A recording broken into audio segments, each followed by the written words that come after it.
नमः शिवाय। ओम नमः शिवाय। ओम नमः शिवाय। विश्वनाथ भगवान की, महाकालेश्वर भगवान की, ओमकारेश्वर भगवान की, कुबेरेश्वर महादेव। हर हर महादेव, हर हर महादेव, हर हर महादेव। काशी विश्वनाथ ओगड़दानी त्रिकालदर्शी कैलाशी अविनाशी भगवान शिव की पवित्र पावन शिव महापुराण की कथा रुद्राक्ष महोत्सव 2026 की ये पवित्र पावन बेला आप सभी जीजियों का मायका, वेलकम टू मायका।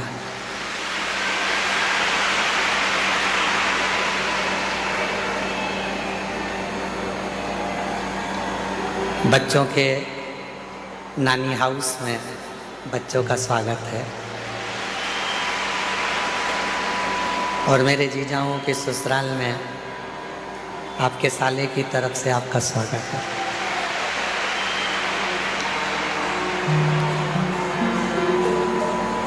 ये पवित्र पावन कुबेरेश्वर बाबा की पवित्र धरा, जहाँ इस पवित्र प्रांगण में जो ये आप लोगों ने बनवाया है,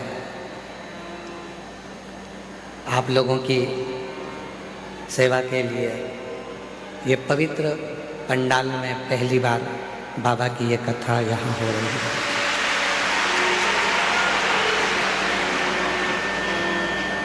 इसलिए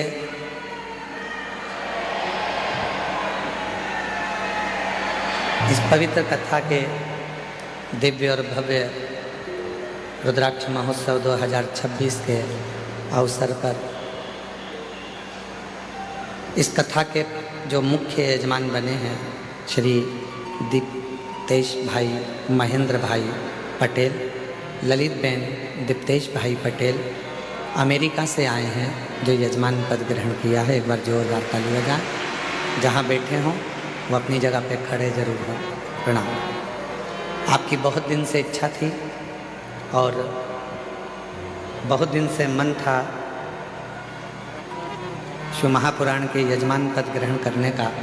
एक बार उनके लिए जोरदार ताली बजाएं जो अमेरिका से आए।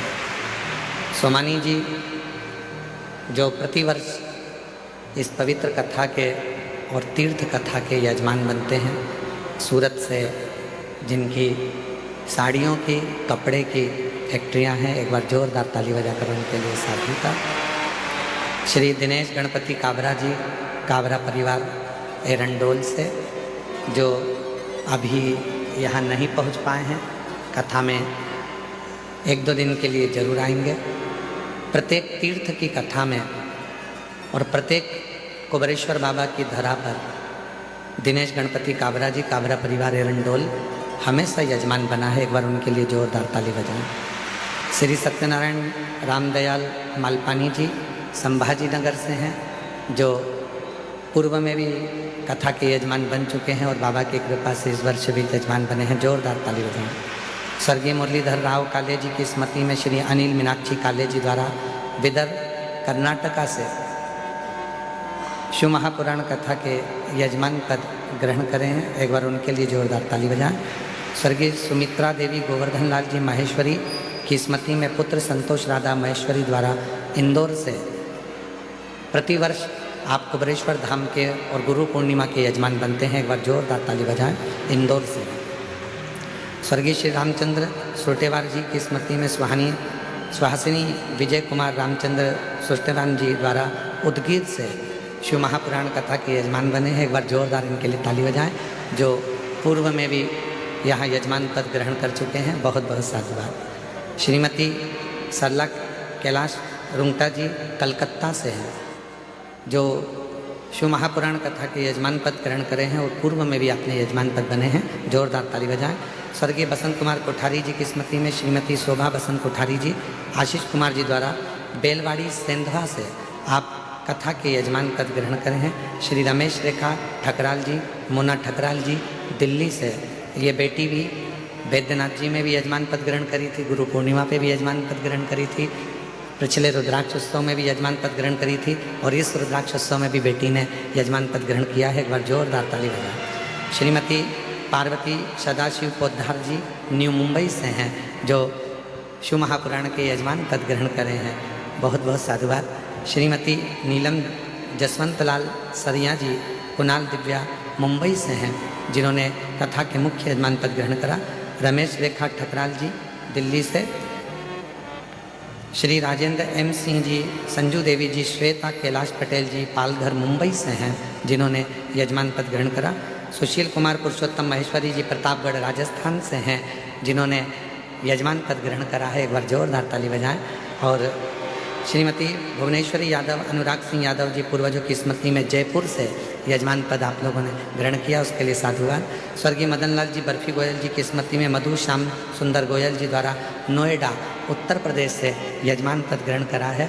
ये यजमान परिवार नोएडा का पूर्व में भी गुरु पूर्णिमा पे, पूर्व में दिल्ली में और पूर्व में रुद्राक्ष उत्सव में यजमान पद ग्रहण करा, तीर्थ में भी यजमान पद ग्रहण करा और आज फिर बाबा की कृपा से यजमान पद ग्रहण करा। जोरदार ताली बजाएं।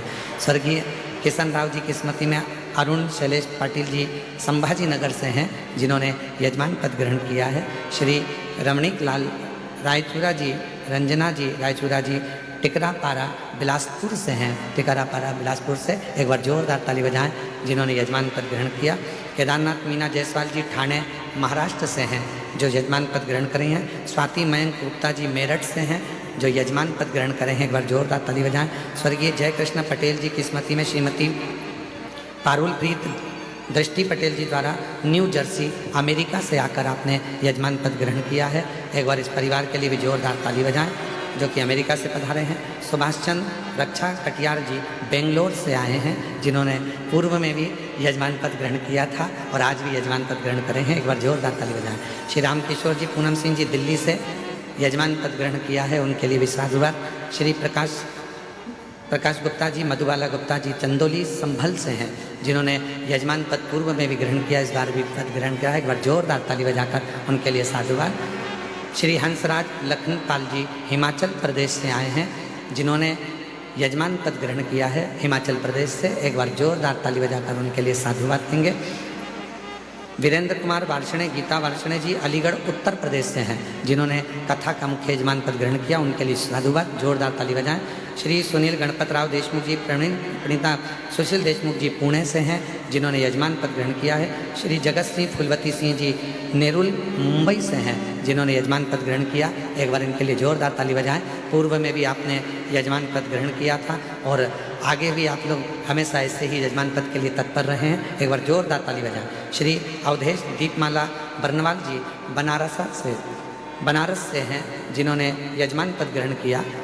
और श्री आकाश कुशवाहा जी इंदौर से हैं, जिन्होंने मुख्य यजमान पद ग्रहण किया। एक बार जोरदार ताली बजाकर इन सभी के लिए साधु होता है। सभी यजमान परिवार जिनके सहयोग से और जिनके अथक आनंद प्रयास से ये कथा प्रतिवर्ष पूर्ण होती है।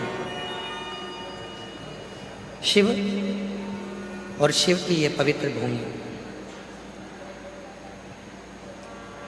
कंकर शंकर की धरा,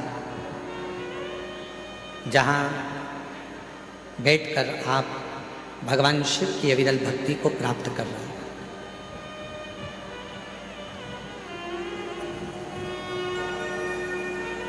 7 दिन के लिए आप अपने पिता के घर आए हैं।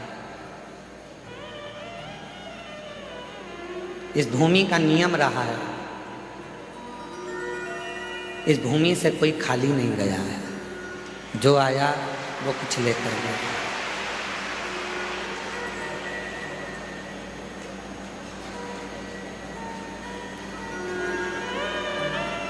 एक दादाजी की गोद में अगर पोता बैठता है, उठता है, तो दादाजी का पेन लेकर जाता।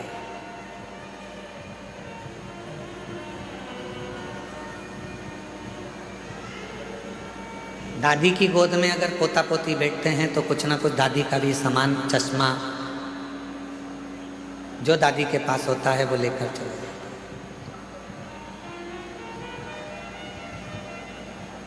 लाखों की संख्या में आप लोग आए हैं और आज मेरे भोले बाबा भी जब आप 7 दिन बाद यहाँ से जाएंगे तो निश्चित है मेरा बाबा भी तुमको कुछ ना कुछ देकर जरूर भेजेगा।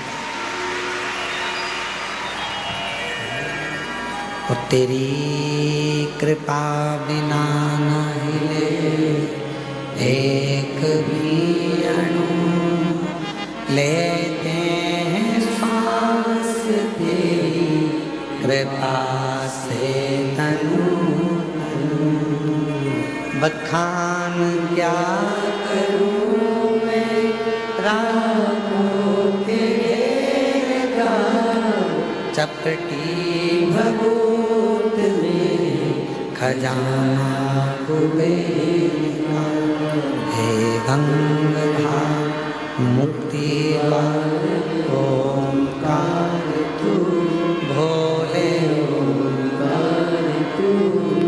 आयो शरण बिहारी शंभु तारका तू। बखान क्या करूं मैं राहों के ढेर का। आप भी बोलिए साथ में। बखान क्या करूं मैं राहों के ढेर, चपटी भभूत में खजाना कुबेर का। हे गंगाधार मुक्ति ओंकार तू, भोले ओंकार तू। आयो शरण बिहारी शंभु तारका। बस को पकड़ना है तो बस स्टैंड जाना पड़ेगा। ट्रेन को पकड़ना है तो रेलवे स्टेशन बोलो बोलो जाना पड़ेगा। फ्लाइट पकड़ना है तो एयरपोर्ट जाना पड़ेगा। जहाज पकड़ना है तो समुद्र के तट पर जाना पड़ेगा। और भोले बाबा को अगर पकड़ना है तो कुबेरेश्वर धाम आना पड़ेगा।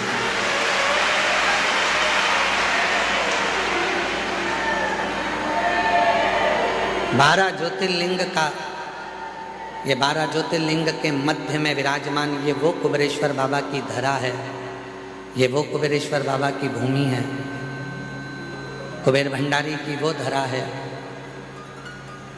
जहाँ पर आने के बाद में 12 ज्योतिर्लिंग में आप भगवान शिव को जो जल चढ़ाते हो, भगवान शिव का जो दर्शन करते हो, उसका पुण्य फल ये कुबेरेश्वर बाबा की धरा पर नमन कर कर आपको प्राप्त हो जाता है। आपको अब यहां रहकर करना क्या क्या है?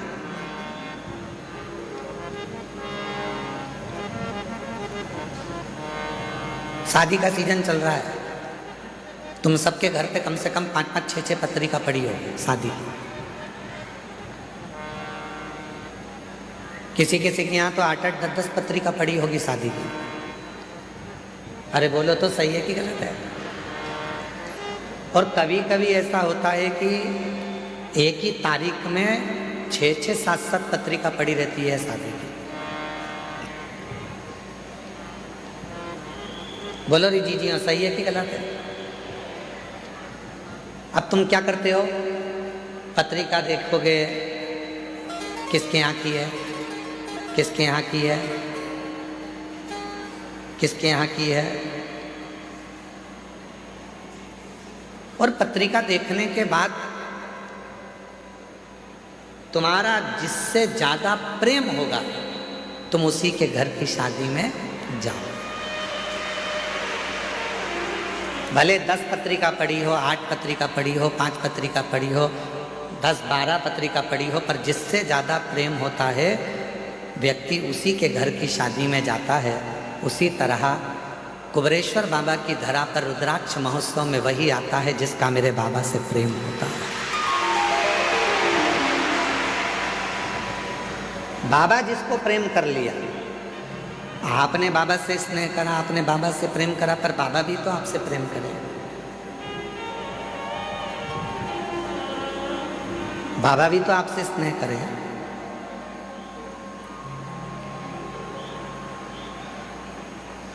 तो जितने ये लाखों की संख्या में जो शिव भक्त बैठे हैं, 1 पंडाल, 2 पंडाल, 3 पंडाल, 4 पंडाल, 5 पंडाल, पीछे के 3 पंडाल, जितने जितने पंडाल में आप लोग बैठे हुए हो, आप सब ध्यान रखना,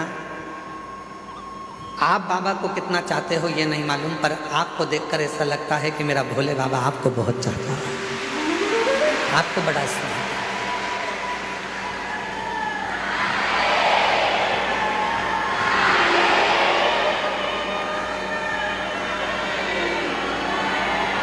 और शंभु शरणे पड़े मांगू घड़ी रे दुख काटो दया करीन दर्शन हो।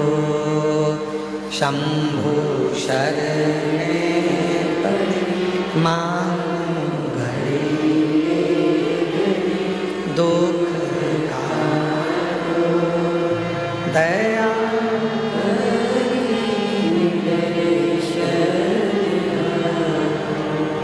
शिव आपसे प्रेम करते हैं, भगवान औघड़दानी आपसे स्नेह करते हैं।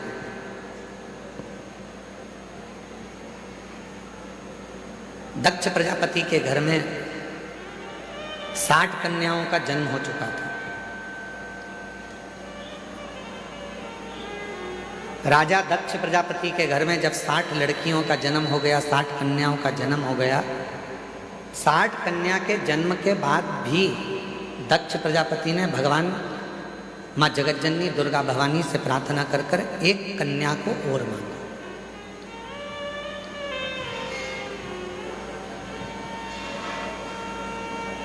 एक कन्या और मांगा।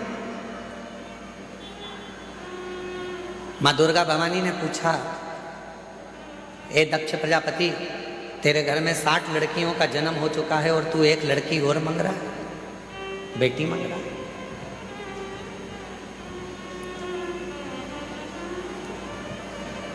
अभी हम कल डबरा की कथा पूरी करके फिर हम छतरपुर के बागेश्वर धाम गए थे।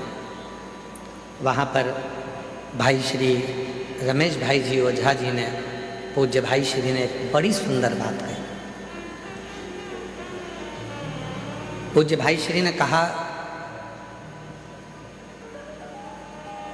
जैसे अपन कहीं दान देते हैं और दान देने के बाद रसीद लेते हैं, कहीं डोनेशन दिया तो डोनेशन के बाद हम जो रसीद लेते हैं उस रसीद को देखकर हम बड़े खुश होते हैं कि हमने दान किया, हमने पुण्य किया। तो पूज्य भाई श्री कह रहे थे, पूज्य भाई श्री रमेश भाई जी ओझा जी अपनी वाणी में कह रहे थे कि जैसे दान करने के बाद रसीद मिलती है और उस रसीद को देखकर अपन खुश होते हैं, यदि परमात्मा की कोई रसीद देखना हो तुमको तो घर में जितनी बेटियां हैं उनका मुख देख लीजिए, वो परमात्मा के पुण्य की रसीद है।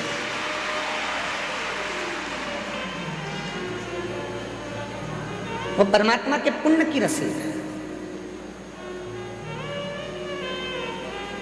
घर में यदि एक बेटी का जन्म हो जाए तो समझ लेना कि उस भोलेनाथ ने तुम्हारे घर में एक रसीद सिग्नेचर कर कर दे दी है। ये रसीद ही कन्यादान करने के बाद तुम्हें पार लगा देगी, वो रसीद।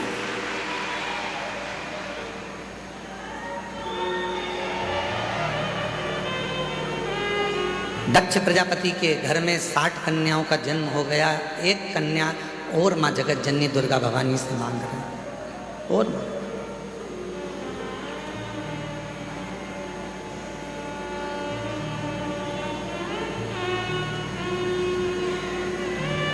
हे माँ जगत जननी दुर्गा भवानी माँ, हमारे घर में एक लड़की और हो जाए, एक बेटी और जन्म ले ले, एक बेटी का जन्म और हो जाए।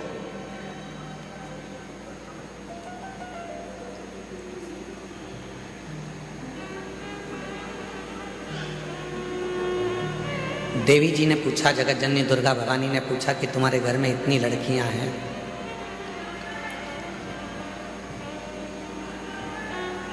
पीछे की आवाज का ध्यान दे, तुम्हारे घर में इतनी बेटियां हैं, तुम्हारे घर में इतनी लड़कियां हैं, तो तुम्हें और लड़की की क्या जरूरत? तो दक्ष प्रजापति ने माँ जगत जननी दुर्गा भवानी से कहा, माँ एक कन्यादान करने पर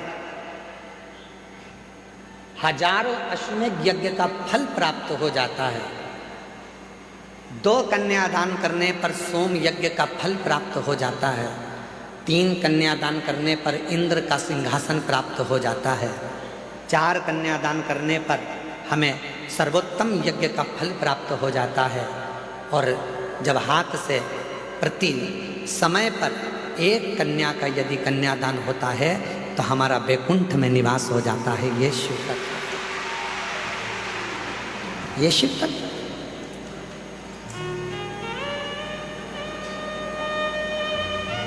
एक बेटी और दे दो।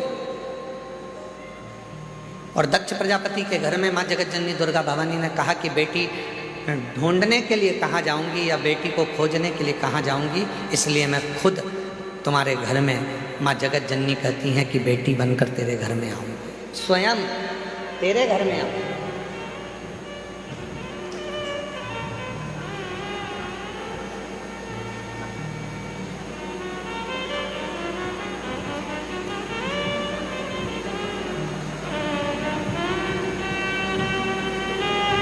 लोग कहते हैं बेटी घर में जन्म ले ली। यहाँ हमारे जजमान परिवार में ठकराल परिवार बैठा हुआ है, वो ठकराल परिवार दिल्ली से,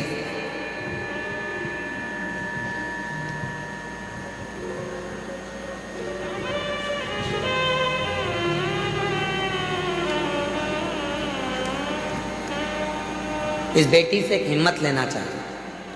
कहाँ बेटी है बेटा? ये बेटी है। इस बेटी से एक हिम्मत लो। एक कथा का यजमान पद ग्रहण करने के बाद में जब यहाँ से जाती है तो बाबा से कहकर जाती है कि दूसरे फिर जजमान बनने के लिए तुझे व्यवस्था करना है, और ऐसी व्यवस्था करना है कि मैं अपने माँ बाप को कुबेरेश्वर धाम पर आकर यजमान पद ग्रहण करा। नौकरी कर, कल एक डबरा के अधिकारी जी ने प्रश्न किया, डबरा में पूर्व गृह मंत्री श्री नरोत्तम मिश्रा जी के यहाँ कथा चल रही थी, तो वहाँ एक अधिकारी ने, वहाँ के अच्छे अधिकारी ने एक प्रश्न किया कि गुरुजी कथा बहुत होती हैं, पर आप जब शिवपुराण की कथा करते हैं तो ये आपकी कथा में बहुत सारी माताएं आती हैं, इसका कारण क्या है?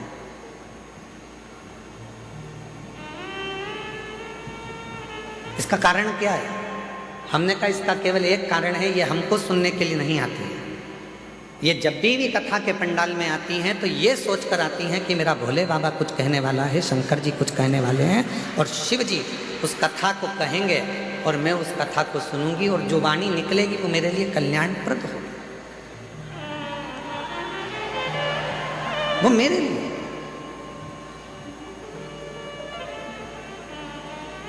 एक लड़की की सर्विस नहीं लग रही थी, एक माँ बाप पत्र है,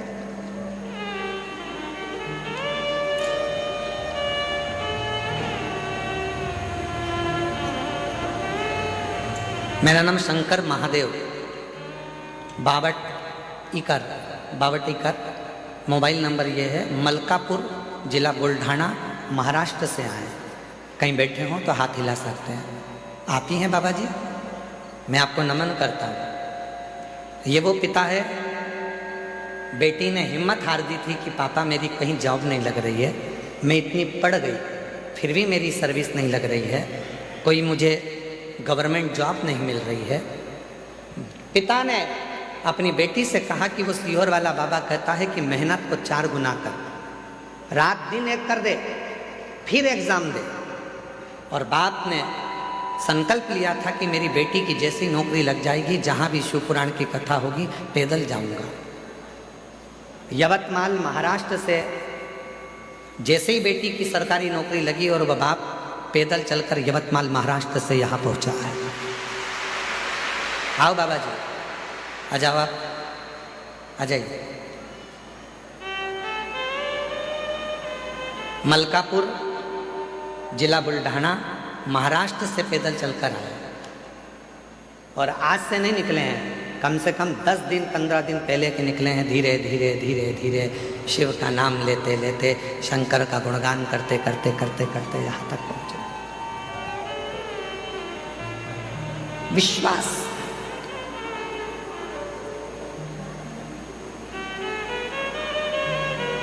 किसको सुनने के लिए आए हो आप? सीहोर वाले बाबा को तो टीवी पर भी सुन लेते हो, सीहोर वाले महाराज को तो, और सीहोर वाला महाराज तो आपसे मिलता तक नहीं है। इसीलिए आप लोग कथा के मंडप में भी आते हो, कुबेरेश्वर धाम पर आरती होती है तो उसमें सम्मिलित हो जाते हो कि किसी न किसी रूप में दृष्टि तो पड़ जाएगी, मिल तो जाएंगे, देख तो लेंगे। और दया की ना होती जो आदत तुम्हारी, तो सुनी ही रहती अदालत तुम्हारी। जो गरीबों के दिल में दया तुम ना पाते, तो किस दिल में होती इबादत तुम्हारी। ये तो उसकी कृपा है, ये उसकी करुणा है, ये उसकी दया है।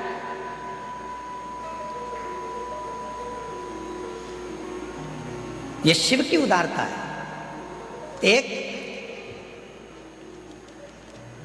बेटी तुम्हारे घर में यदि है, और उस परमात्मा से कहना, और फिर निवेदन करूं मेरी जीजियों, बेटे के जन्मदिन पर तुम फटाके फोड़ो चाहे ना फोड़ो, बेटे के जन्मदिन पर तुम नगाड़े बजाओ चाहे ना बजाओ, पर बेटी तुम्हारे घर में जन्म ले तो उस दिन खूब खुशियां मनाना कि मेरे घर में मेरे परमात्मा ने एक बेटी को भेज दिया।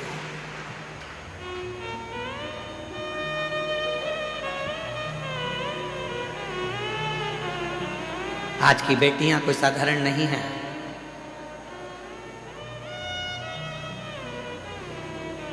जो भारत की भूमि के लिए तत्पर आगे बढ़कर मिसाइलों को दागती है, और भारत की एक बेटी पूरे पाकिस्तान को हिलाकर आ जाती है, ये वो भारत की भूमि है। ये वो भारत की भूमि है जिस भारत की भूमि पर बेटियों का सम्मान है, जिस भारत की भूमि पर बेटियों का आदर है, जिस भारत की भूमि पर बेटी को कन्या रूपी रतन कहा जाता है, जिस भारत की भूमि पर बेटी को हमारे यहाँ एक माणिक रतन कहा जाता है, जिस भारत की भूमि पर बेटी को सम्मानता का भाव दिया जाता है, ये वो भारत की भूमि है।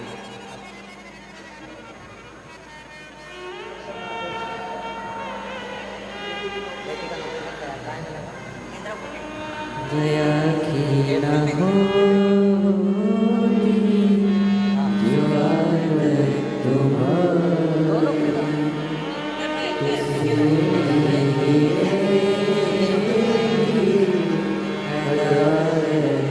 इस पिता के लिए जोरदार ताली बजाओ।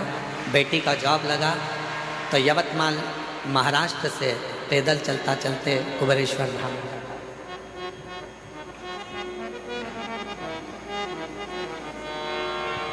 और कितनी बेटियां बैठी हैं यहाँ पर, ढेरों। जितनी बुजुर्ग माँ हैं वो भी किसी ना किसी की बेटी हैं, जो युवान माताएं बैठी हैं वो भी बेटी हैं, और जो मेरी छोटी छोटी कन्या बेटी हैं वो भी बेटी हैं। कितनी बेटी हैं?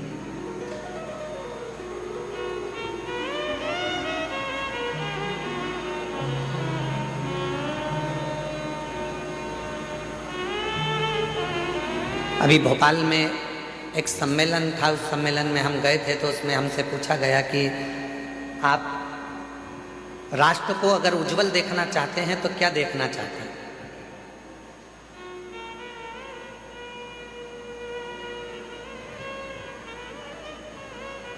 एक कार्यक्रम था, उसमें हमसे पूछा राष्ट्र को आप उज्जवल देखना चाहते हैं तो क्या देखना चाहते हैं? तो हमने कहा हम ये देखना चाहते हैं, अभी तक नारा था बेटी पढ़ाओ बेटी बढ़ाओ। हमसे कोई पूछे तो हम भी एक नारा देना चाहते हैं, बहू पढ़ाओ और देश बचाओ। कोई हमसे पूछे तो एक नारा हम भी देंगे कि जैसे तुम बेटी को पढ़ा रहे हो, जैसे बेटी के लिए तुम अपनी जान दे रहे हो, वैसे बहू को भी अपने घर में आने के बाद उसकी इच्छा पूछो, बेटा पढ़ना है, आगे बढ़ना है, तुझे कुछ करना है। जैसे बेटी के लिए हम तत्पर हैं, वैसे बहू के लिए भी तत्पर। बहू के लिए, वो भी तो बेटी है हमारी। एक सुंदर चरित्र है अशोक सुंदरी का। अशोक सुंदरी जी की उम्र थी 9 वर्ष। भगवान शंकर मां पार्वती की सुपुत्री अशोक सुंदरी 9 वर्ष की थी। काशी में भ्रमण कर रही थी क्योंकि काशी उनको प्रिय था।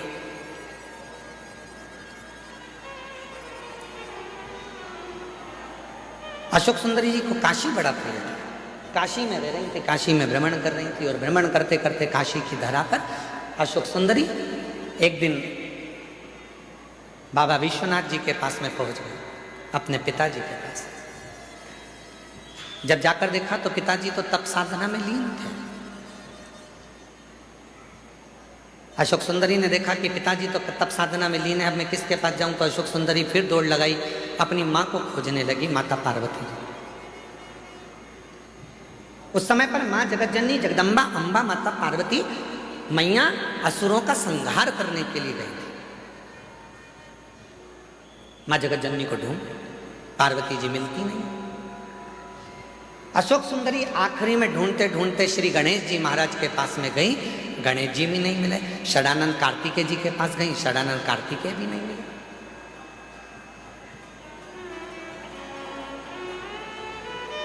बहुत ढूंढा अशोक सुंदरी जी ने, ना पिताजी मिल रहे हैं, ना माँ मिल रही है, ना गणेश जी मिल रहे हैं, ना कार्तिकेय जी मिल रहे हैं। आखिरी में अशोक सुंदरी एक स्थान पर एक वृक्ष के नीचे बैठ गई, मौन होकर। और जो बात हमने आपसे पहले भी कही, आज फिर कहते हैं, जब तुम्हारे मन में अशांति उत्पन्न हो, जब तुम्हारे मन के अंदर बहुत ज़्यादा टेंशन हो, अशांति हो, चिंता हो, डिप्रेशन हो, कहीं मत जाओ। एक किसी वृक्ष के नीचे कुछ देर के लिए, ये प्रकृति ने जो हमको वृक्ष दिए हैं, ये हमारे डिप्रेशन को, हमारी अशांति को शांत करने के लिए दिए। किसी वृक्ष के नीचे 10 मिनट के लिए मौन होकर बैठ जाओ और बाबा के ओम नाथ का स्मरण करिए। ओम नाथ का स्मरण।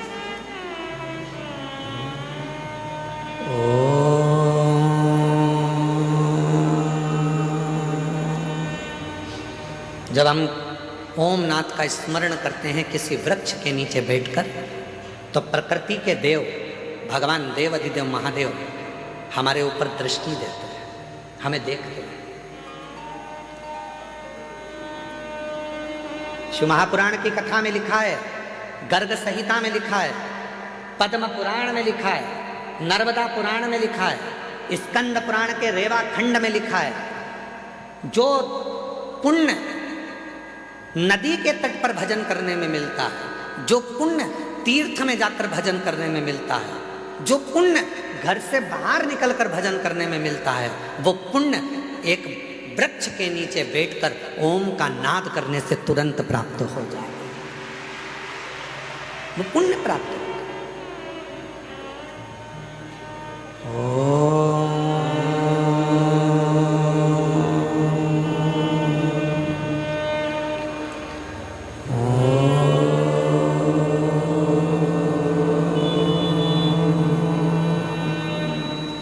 एक नाद शिव से मिलने का। आप भी एक बार उच्चारण करिए, अपने नेत्र को धीरे धीरे बंद कर कर, पीठ को एकदम सीधा कर कर,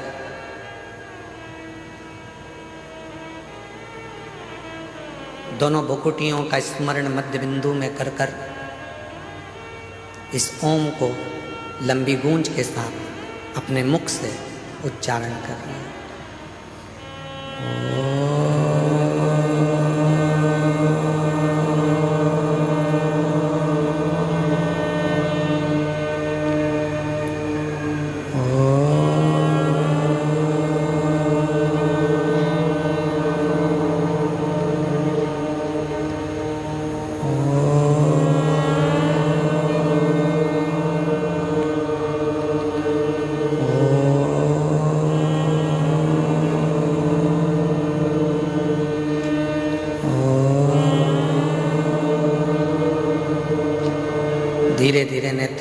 खोलिए, स्मरण करिए देवाधिदेव महादेव के किसी वृक्ष के नीचे बैठकर शिव हमको देख रहे हैं और हम उस शिव को महसूस कर रहे हैं। ऐसा लग रहा है कि हमारे पास में हमारा देव अधिदेव महादेव कुबेर भंडारी स्वयं आकर खड़ा हुआ है। वो नाद है, वो अशोक सुंदरी ने ओम का उच्चारण करा, अशोक सुंदरी ने नाद किया ओम का। शिव पुराण की विद्येश्वर संहिता कहती है, स्कंद पुराण का रेवा खंड कहता है, किसी वृक्ष के नीचे बैठकर जब हम लंबी श्वास लेकर ओम का उच्चारण करते हैं तो महादेव हमको देखते जरूर हैं। और वही हुआ, जैसे ही अशोक सुंदरी ने काशी में बैठकर ओम नाद करना प्रारंभ करा, शिव जी की दृष्टि पड़ी तो इतने में भगवान शंकर तो तप में लीन थे और अशोक सुंदरी उनको महसूस कर रही है कि मेरे पिता है।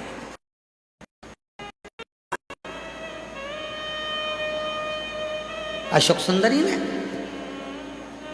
पिताजी बहुत प्यास लग रही है, पापा बहुत प्यास लग रही है, बाबुल बहुत प्यास लग रही है। जिंदगी में यदि किसी बाप बेटी का प्रेम देखना है, जीवन में किसी पिता और पुत्री का प्रेम देखना है तो दो जगह पर देखिएगा। एक देखिए देवाधिदेव महादेव और अशोक सुंदरी का प्रेम, और दूसरा देखिए नरसिंह मेहता और नानी भाई का प्रेम। दोनों संबंध क्या है, रिश्ते क्या है, नाते क्या है, एक बाप और बेटी का स्नेह क्या होता है, ये शिव पुराण बता सकता है। एक बाप और बेटी का स्नेह क्या होता है, ये शिव पुराण बता सकता है। पिताजी मुझे बहुत प्यास लग रही है, बहुत प्यास लग रही है। पिताजी तो तप में लीन थे, कुछ बोले नहीं है, बस प्रकट हो गए, बोले कुछ नहीं, केवल प्रकट हुए। बहुत तेज प्यास लग रही है पिताजी। पिताजी कुछ नहीं बोले। थोड़ी देर बाद अशोक सुंदरी ने देखा कि मेरे पिताजी की जटा में से टप टप टप टप करते हुए जल बह रहा था। अशोक सुंदरी को लगा कि गंगा मैया सिर पे है तो वो पानी बहा रही है, मैं क्यों ना इस जल को पी लूं। और तुरंत अशोक सुंदरी ने पिताजी के कंधे पर जाकर लिपट गई और लिपट कर अशोक सुंदरी ने अपने मुख को ऊंचा करा और शिव जी की जटा से, भगवान शंकर की जटा से जो बूंद बूंद जल टपक रहा था उसको अशोक सुंदरी ने पीना प्रारंभ कर दिया।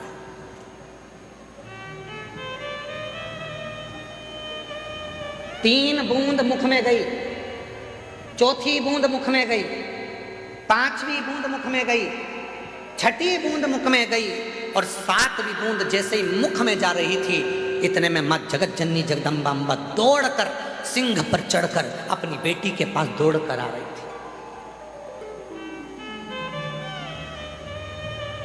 जगत जननी जगदम्बा अम्बा दौड़कर, सुंदरी सुंदरी सुंदरी सुंदरी अशोक सुंदरी सुंदरी सुंदरी, क्या बोले। शिवजी ने देखा कि पार्वती जी इतनी जल्दीबाजी में कहां से आ गई, तो पार्वती जी को देखकर शंकर भगवान तुरंत पूछा, क्या हो गया पार्वती, जो तुम इतनी चिल्लाती चिल्लाती अशोक सुंदरी सुंदरी सुंदरी अशोक सुंदरी सुंदरी सुंदरी अशोक सुंदरी करती हुई आ रही हो, क्या हुआ। अरे वो अशोक सुंदरी तुम्हारे पीछे बैठी है, उसको प्यास लग रही थी, पानी नहीं मिला, तो वो तुम्हारे शीश से जो बूंद बूंद जल टपक रहा है ना उसको पी रही है।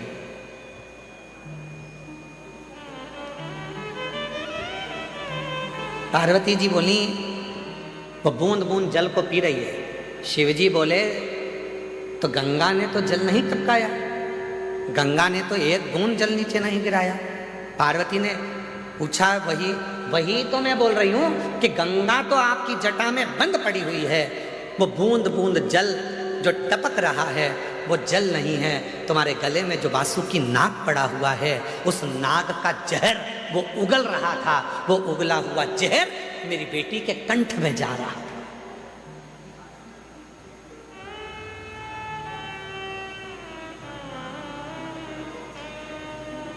वो वासुकी नाग का उगला हुआ जहर मेरी बेटी के कंठ में जा रहा है, इसलिए मैं अपनी बेटी को बचाने आई हूं। शंकर भगवान बहुत तेज मुस्कुराए, हंस दिए। शिव जी ने कहा, पार्वती तुम मुझे जान नहीं पाई। सुन लेना दुनिया के लोगों, जो शिव जी पे चढ़े हुए जल का पानी पीने के लिए मना करते हैं, जल पीने का मना करते हैं, उनके लिए कथा प्रेरणा है। लोग कहते हैं शिव जी पे चढ़ा हुआ जल नहीं पीना चाहिए, वो कथा को ध्यान से सुनना। रुद्राक्ष महोत्सव 2026 के प्रथम दिवस की कथा को अपने चित्त में बिठाना। शिव जी हंसे, पार्वती से कहा, पार्वती तू मुझे अभी तक समझ नहीं पाई है। पार्वती ने पूछा, क्यों? तूने क्या कहा? मेरे जटा से बाल में से पानी टपक रहा था और अशोक सुंदरी पी रही थी, और वासुकी नाग ने जहर उगला था, वो जहर अशोक सुंदरी के मुख में चला गया था। अरे पार्वती तो मुझे समझ नहीं पाई है। पार्वती, अगर जहर भी मुझ पर चढ़ जाता है तो वो भी अमृत बन जाता है, तो कब समझेगी?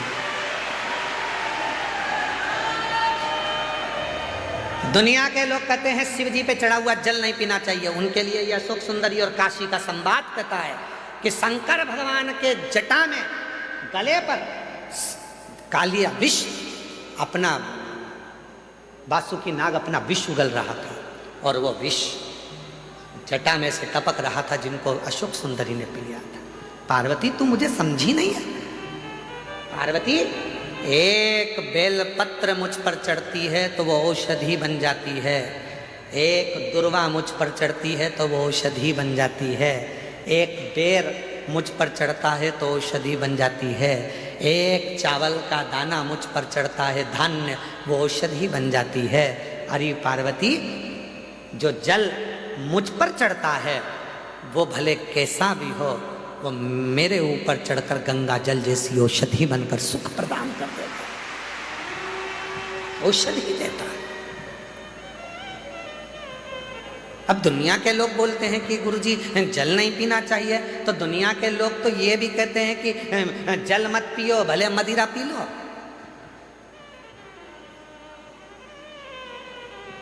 दुनिया के लोग तो बड़े बड़े अच्छे अच्छे हीरो भी गुटखे का प्रचार कर रहे हैं, खा लो गुटखा। दुनिया के लोग तो गलत गलत प्रचार कर रहे हैं, कर लो गलत काम। नहीं,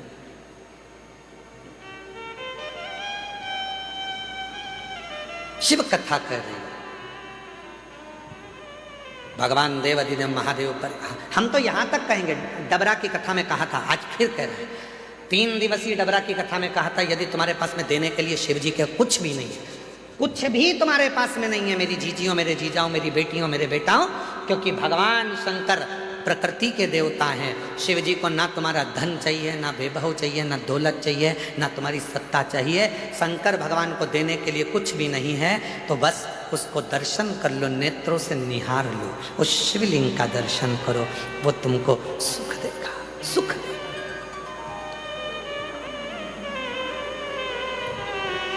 जब हम रात्रि को यहाँ पर पहुँचे तो रात्रि में यहाँ पर आए तो एक माता जी ने एक पर्ची लिख के दरवाजे में सरका दी, तुम ऐसा मत करना। एक माता जी ने पर्ची लिखी और दरवाजे में सरका दी। हमने आशीष से बोला कि पर्ची उठाना जरा। आए थे, बस अंदर गए, प्रवेश करा और कमरे में जैसे पहुंचे तो पर्ची पड़ी थी, तो हमने उस पर्ची को पढ़ा। तो उस पर्ची में हमने कहा, आशीष जरा पर्ची उठाओ। पर्ची उठाई तो उसमें लिखा था कि कंकर शंकर शिला के हम जल नहीं चढ़ा पाएंगे, तो हम दूर बैठ के भगवान की पूजन करें, आराधना करें, चलेगा? हमारा निवेदन है, लाइक चाहते हो तो डीपी के पास जाने की जरूरत नहीं है, कनेक्शन तुम्हारे पास में है। तुम जहां बैठकर कंकर शंकर की धरा पर उस शिव को याद करोगे, वो वहीं आकर दर्शन देगा। जहां तुम बैठे हो, जहां तुम हो। शिव महापुराण की कथा केवल एक ऐसी कथा है कि सीहोर वाला बाबा तो दिखता ही नहीं है, सीहोर वाला महाराज नजर भी नहीं आता, लोग कहाँ कहाँ बैठे हुए हैं उनको दिखेगा नहीं। आएंगे, कथा सुनेंगे, बाबा को प्रणाम करेंगे, कंकर शंकर पूजन करेंगे, दिल से प्रार्थना करेंगे और बाबा उन पर कृपा कर देते। एक पत्र है एक बेटी का, आज सारे पत्र बेटियों के ही। एक वकील बेटी का पत्र, वकील है।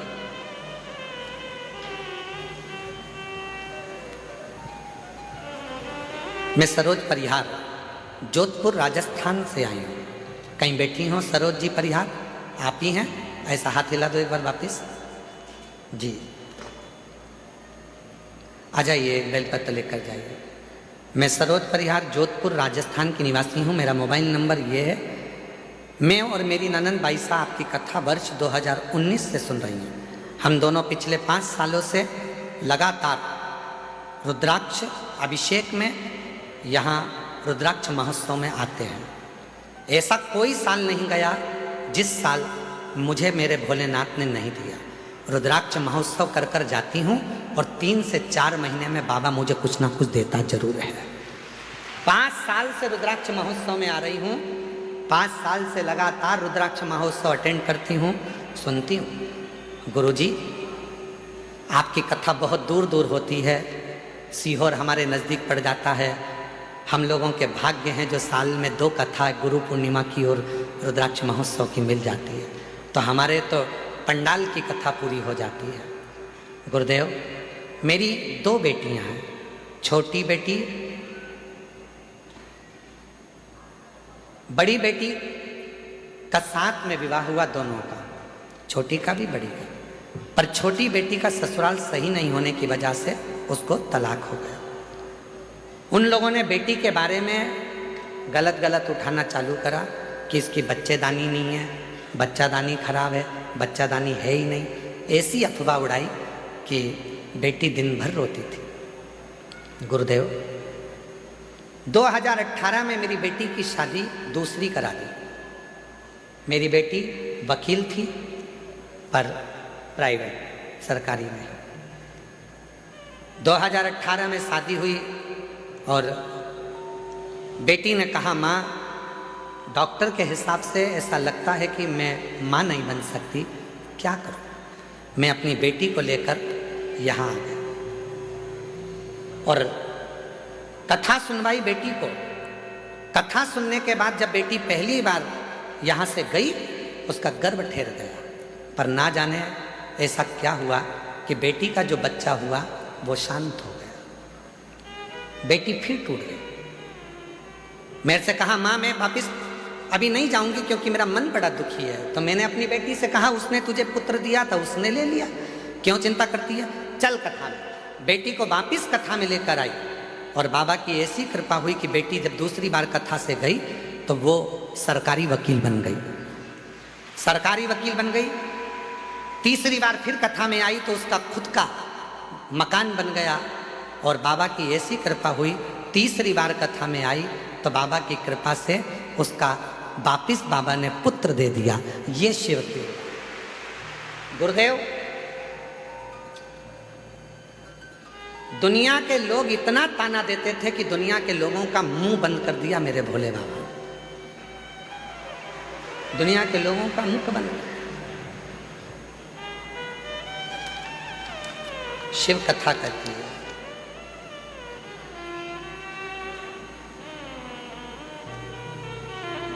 हमने, हमारा जो बच्चा हुआ है, बेटी का लड़का, उसका नाम दुनिया बहुत सारे महाराजों ने बताया, इससे नाम रखना, उससे नाम रखना, पर हमने तो सीहोर वाले कुबेरेश्वर बाबा के नाम पे ही उसका नाम कुबेर सिंह सोलंकी रखा है। हमने उसका नाम कुबेर सिंह।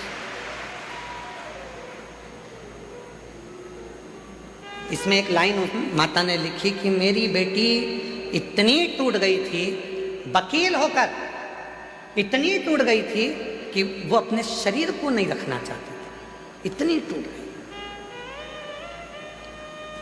हिम्मत दी शिव ने, सीहोर वाले महाराज ने नहीं।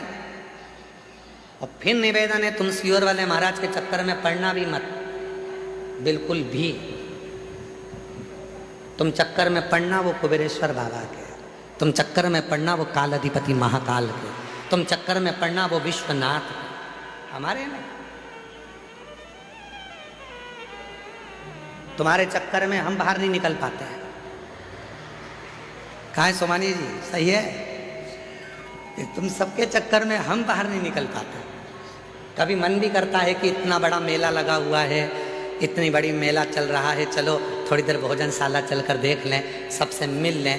वो मिलना तो गया, तुम्हारी भोजन की थाली रख रख के तुम सब वहाँ इकट्ठे हो जाते हो, और हमको डर लगने लगता है कि कहीं तुमको तकलीफ ना हो जाए।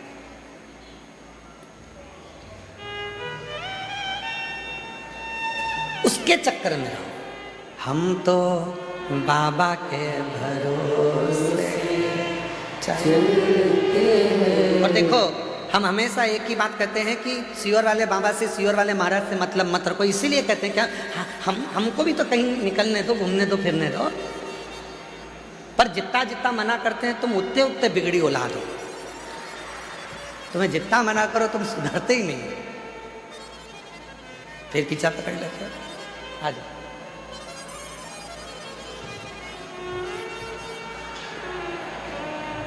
बाबा ने हमको चलना सिखाया, बाबा ने हम।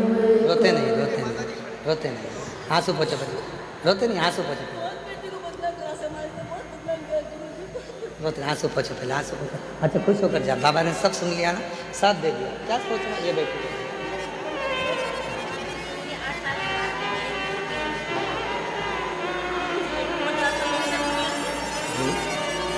देखो पता,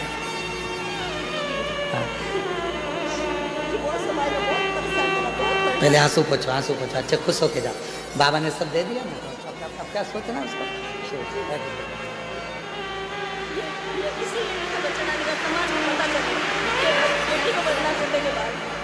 तो पता दे दो।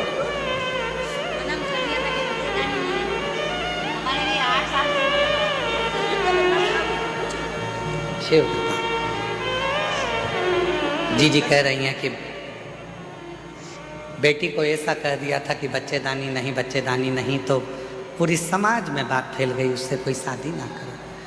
आखिरी में उसने सोच लिया था कि शरीर नहीं रखूंगी। तब वो बहन अपनी बेटी को लेकर एक रुद्राक्ष उत्सव में यहाँ आ गई। बेटी कथा सुनी, बेटी की शादी हो चुकी थी, वहाँ पर भी उसको सम्मान नहीं मिल पा रहा था कि संतान ने, बाबा ने दे दी।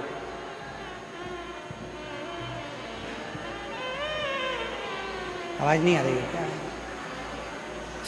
शिव कृपा से, शंकर जी की करुणा जब होती है तो अपने आप सब कार्य होता है। इसीलिए आप लोगों से फिर कहते हैं, ऐसे दयालु नाथ से रिश्ता बनाइए। मेरी जीजियों, जितनी मेरी जीजी जीजा हैं, जितनी स्तुति हम करें उतनी स्तुति आपको करना है। हम भी बोले और तुम भी बोलो साथ में। तुम्हारी आवाज और हमारी आवाज दोनों मिले तो आनंद। ऐसे दया रिश्ता बनाइए,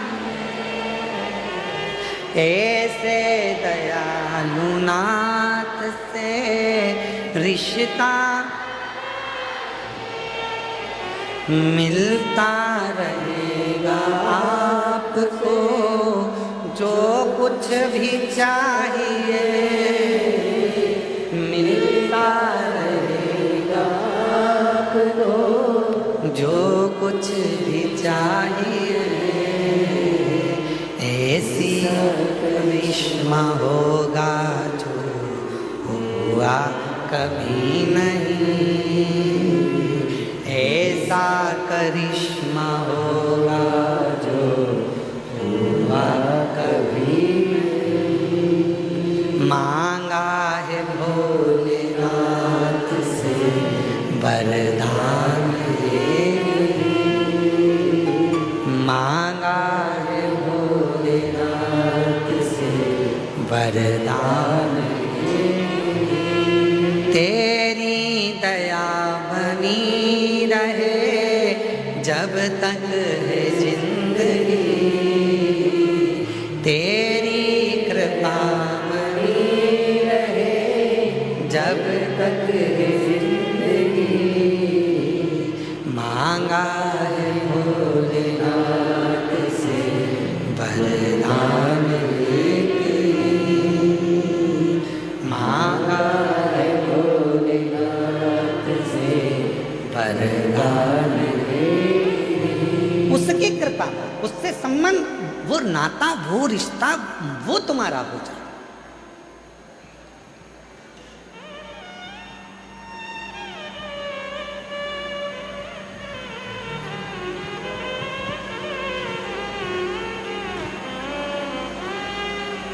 तीन चीजें हैं, हो सकता है लोगों को बुरा लग जाए, बोल दें, जम के तो बोलो, संभाल लोगे, ठीक है।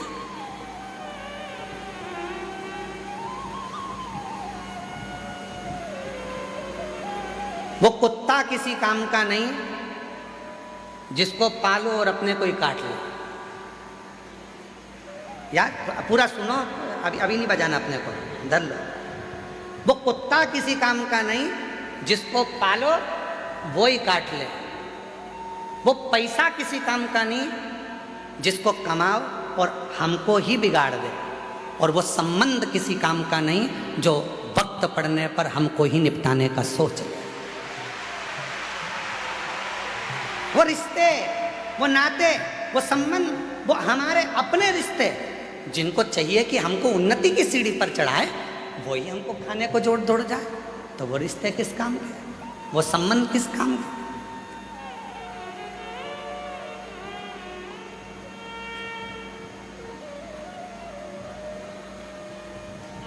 हमारे देवर जी तो बहुत अच्छे हैं, पर हमारी देवरानी ने हमारे देवर को कब्जे में करके रखा, रिश्ते खत्म कर दिए। अब उनका दोनों का अच्छा प्रेम भाव है, देवर पति पत्नी का। तुम्हें भड़काने की जरूरत क्या है? आग डालने की, घी डालने की, ये उनके कहने पे चलते नहीं। वो रिश्ते बेकार,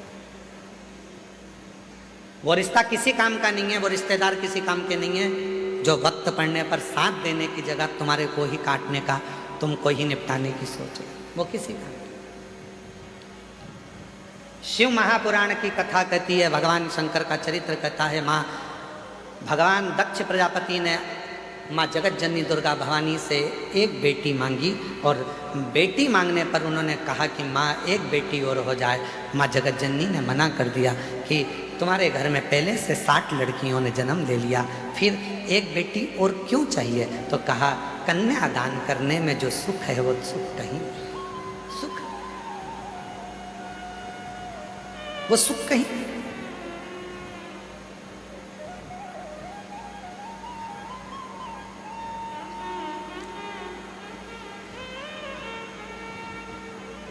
जगत जननी जगदम्बा अम्मा ने कहा कि मैं स्वयं तुम्हारे घर में बेटी बनकर जन्म आई। माँ जगत जननी दुर्गा भवानी खुद बेटी बनकर आई और प्रसूति के गर्भ से एक कन्या ने जन्म लिया जिसका नाम सती है।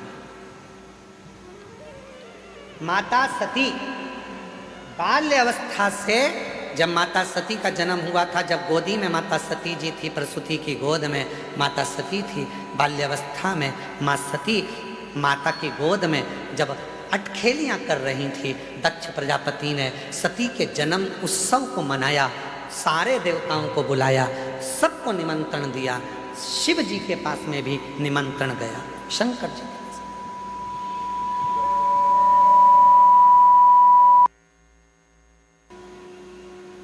निमंत्रण सबके पास गया। सती मैया का जन्म हुआ है, सारे देवता सब माता सती का दर्शन करने के लिए सब आए। सती मैया अपनी अटखेलियां में लगी हुई थी, छोटी सी थी, गोदी में पड़ी हुई थी, गोदी में खेल रही थी, माँ की गोद में माता सती खेल रही। किसी देवता को माँ सती ने नहीं देखा, अपनी अटखेलियां करें।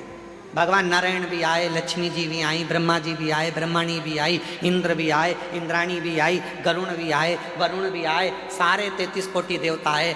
तब तक माता सती ने किसी को नहीं देखा, पर जैसे ही भगवान देव अधिदेव महादेव सती मैया के सामने जैसे ही पहुँचे, गोदी में सती सोई थी, प्रसूति की गोद में सती सोई थी, और सती जैसे ही शिवाय, सती का ध्यान शंकर भगवान पर टिक गया। जैसे शंकर की कथा सुनने वाले, शिव महापुराण की कथा सुनने वाले कैसे होते हैं?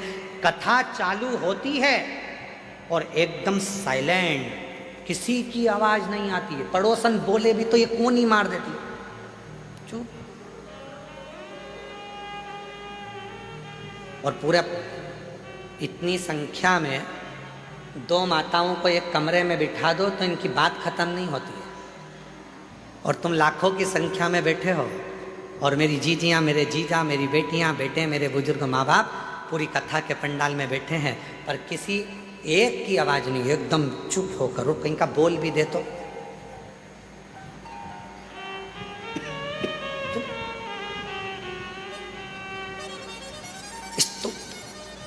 जैसे सती मैया भगवान देवाधिदेव महादेव को देखकर एकदम स्तुप्त हो गए, कुछ नहीं कर रही, ना पांव हिलाए ना हाथ हिलाए, शिव को देख रही, केवल शिव।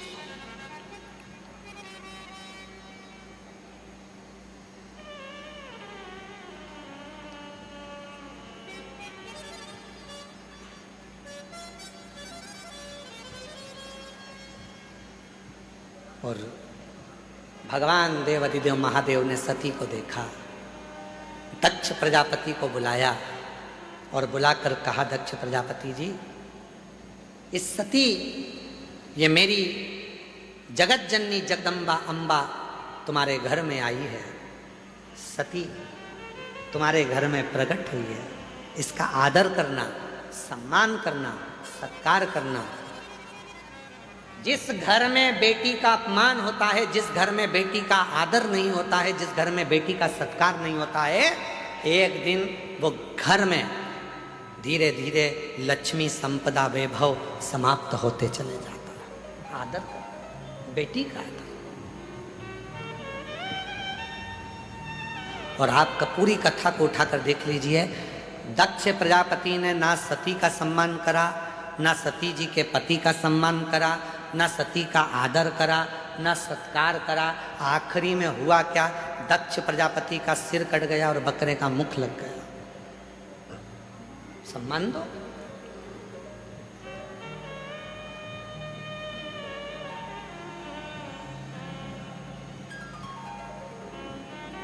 एक हमारे यहाँ पुरानी कहावत है, बहन बेटी आती है, अभी अभी तो भगवान ने सबको संपदा दी है, धन दिया है, तो लोग साड़ी दे देते हैं। पहले कहते थे बहन बेटी आई ब्लाउज का टुकड़ा दे दो।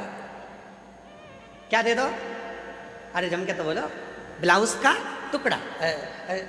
ऐसा घड़ी बना हुआ रहता था ऐसा, और 60, 70, 80 रुपए में मिल जाता था। ऐसा अच्छा बढ़िया पन्नी में धरा धराया। तो माता इतनी चतुर होती थी, उसमें टीकी का पत्ता रख के और 2 चूड़ी रख के और ऐसा उसको बढ़िया जमा जमू के और उसको बहन बेटी को दे दे, ब्लाउज का टुकड़ा दे। क्यों? दक्ष प्रजापति अपने राजसभा में, अपनी सभा के अंदर सती को एक जमीन का टुकड़ा नहीं दिया था बैठने के लिए, तो वो दक्ष प्रजापति का घर भी गया और शीश भी गया। अगर वो एक टुकड़ा दे देते तो दक्ष प्रजापति का ना शीश कटता, ना दक्ष प्रजापति का घर जाता। इसलिए बहन बेटी को एक टुकड़ा ब्लाउज का देकर बहन बेटी का आशीर्वाद प्राप्त कर लिया जाता है, जिससे घर अच्छा है। एक टुकड़ा बहुत। 2 शब्द हैं, जरा ध्यान से सुनिएगा। एक होता है चरण में रहना और एक होता है शरण में रहना। 2 शब्द हैं, एक है चरण में रहना और एक है शरण में रहना। मंदिर में जाते हो, तुम्हारे घर के मंदिर में भगवान को दिया लगाते हो, पूजन करते हो, अगरबत्ती लगाते हो, धूप बत्ती लगाते हो, प्रणाम करते हो, मतलब तुम भगवान के चरण में हो। कहाँ पर हो? जम के बोलो जरा। चरण, इसको कहते हैं चरण में रहना।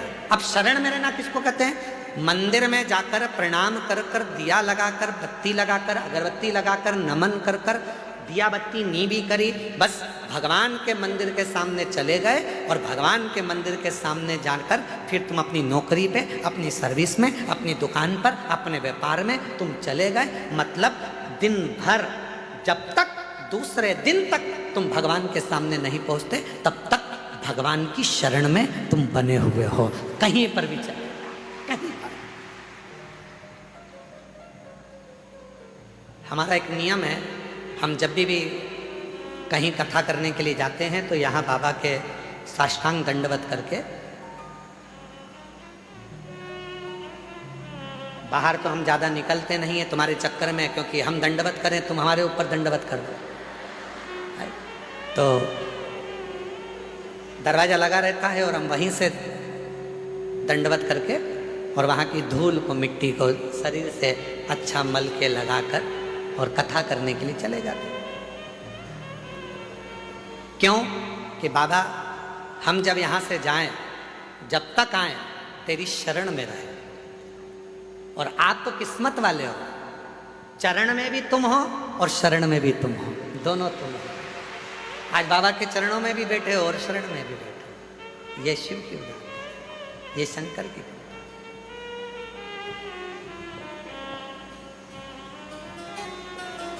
इसलिए शिव महापुराण की कथा वर्णन कर रही है महाराज।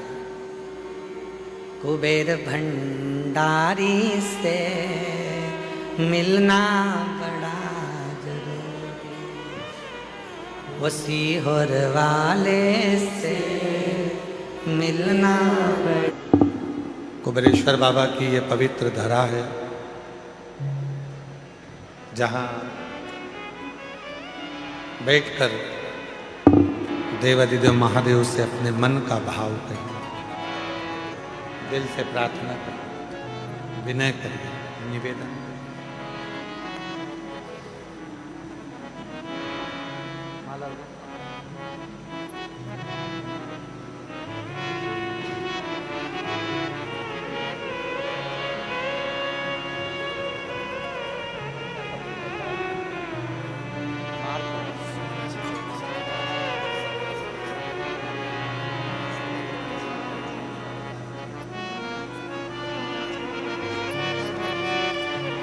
महाराज जी के यहाँ भी दिल्ली में अप्रैल में कथा रहेगी। एक बार जोरदार ताली बजाकर बहुत बहुत साधुवाद।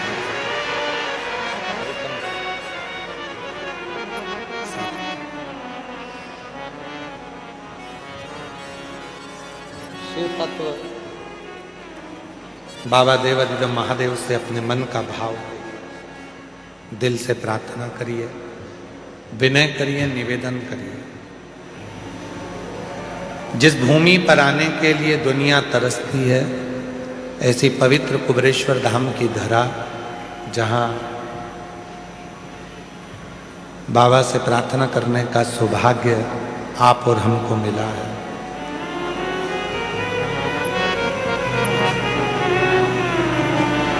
बाबा को अपने मन का भाव कहिए, प्रार्थना करिए, विनय करिए और दिल से बाबा को नमन करिए। हमने कथा में पहले भी कहा, जब भी कुबेरेश्वर धाम पर आओ, कहीं पर भी बैठकर 108 बार श्री शिवाय नमस्तुभ्यम कहना चाहिए। यहां जितना रुको,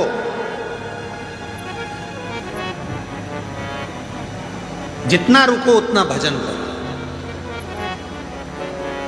रात्रि के समय पर 2 घंटा 3 घंटे का नियम बनाओ कि ढोलक मंजीरा रखकर सब कीर्तन, अपनी अपनी टोली बनाओ।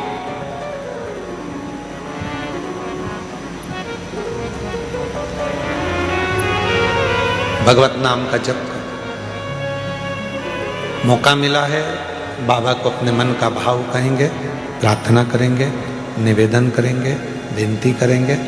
बाबा को अपने मन की भाव दशा कहेंगे, साथ में बोलिएगा, प्रार्थना करिएगा, निवेदन करिएगा।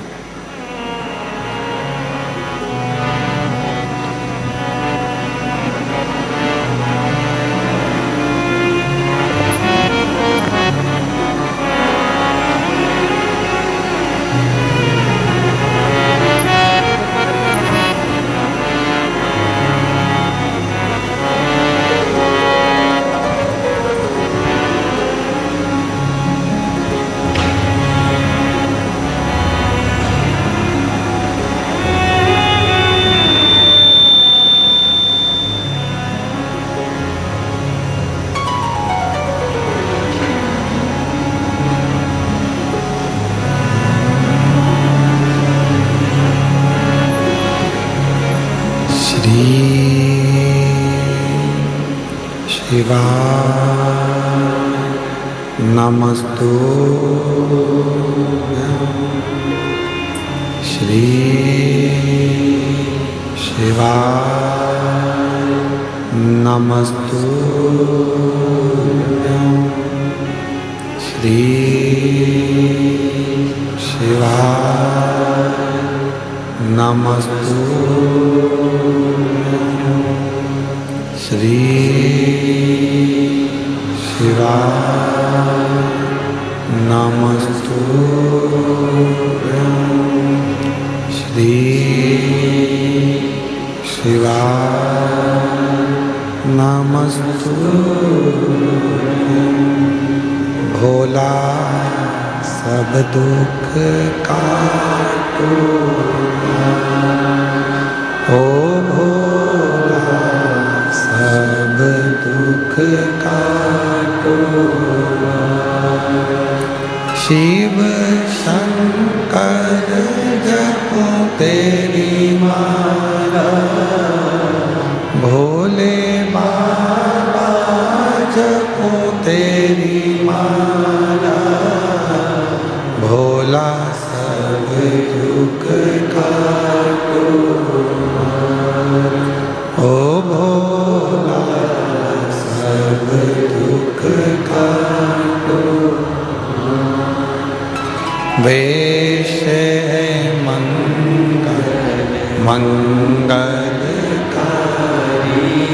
वेश है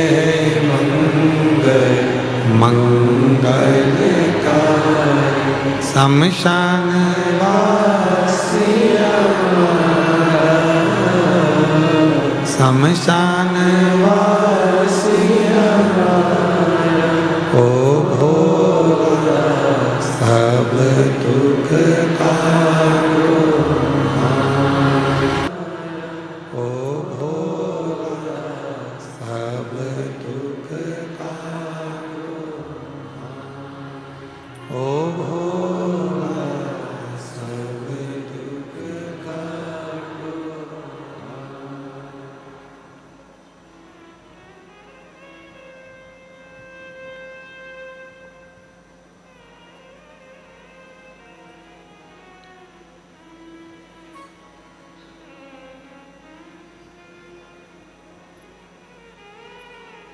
बाबा देवाधिदेव महादेव भगवान शिव ओगरदानी त्रिकालदर्शी कैलाशी विनाशी भगवान शिव की पवित्र कथा कर भगवान शंकर का पवित्र चरित्र कर सती मां माता प्रसूति की गोद में शिव सती को देख रहे हैं और सती मैया एक टकटकी लगाकर शिव को देख रहे हैं।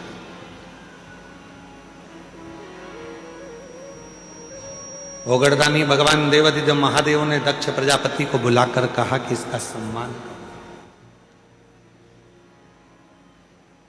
शिव की कृपा से यदि तुम्हारे घर में बेटी आ जाए, बेटी चाहे बहू के रूप में हो चाहे तुम्हारे घर में बेटी के रूप में हो, बेटी बेटी होती है, इसका आदर करोगे तो तुम्हारे घर में कभी वैभव की संपदा की सत्ता की कमी नहीं हो सकती। आदर करो।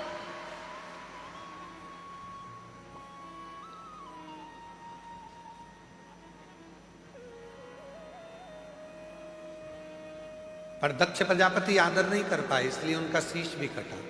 दक्ष प्रजापति आदर नहीं कर पाए इसलिए उनका घर भी संपूर्ण नष्ट हो गया।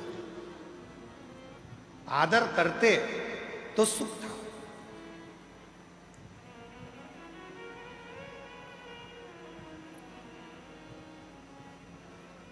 बेटी, अन्न और पानी, थोड़ा ध्यान दीजिएगा। क्या क्या चीज है जम के बोलो। पहले नंबर पर बेटी, दूसरे नंबर पर अन्न जिसको हम पाते हैं, तीसरे नंबर पर पानी जिसको हम पीते हैं। इन तीन का आदर हमेशा होना चाहिए। आजकल बड़ी बड़ी पार्टियों में पानी की बोतल रख दी जाती है, लोग पानी पीते हैं, आधी बोतल पानी पिया और फेंक दिया। आधी बोतल पानी पिया और फेंका।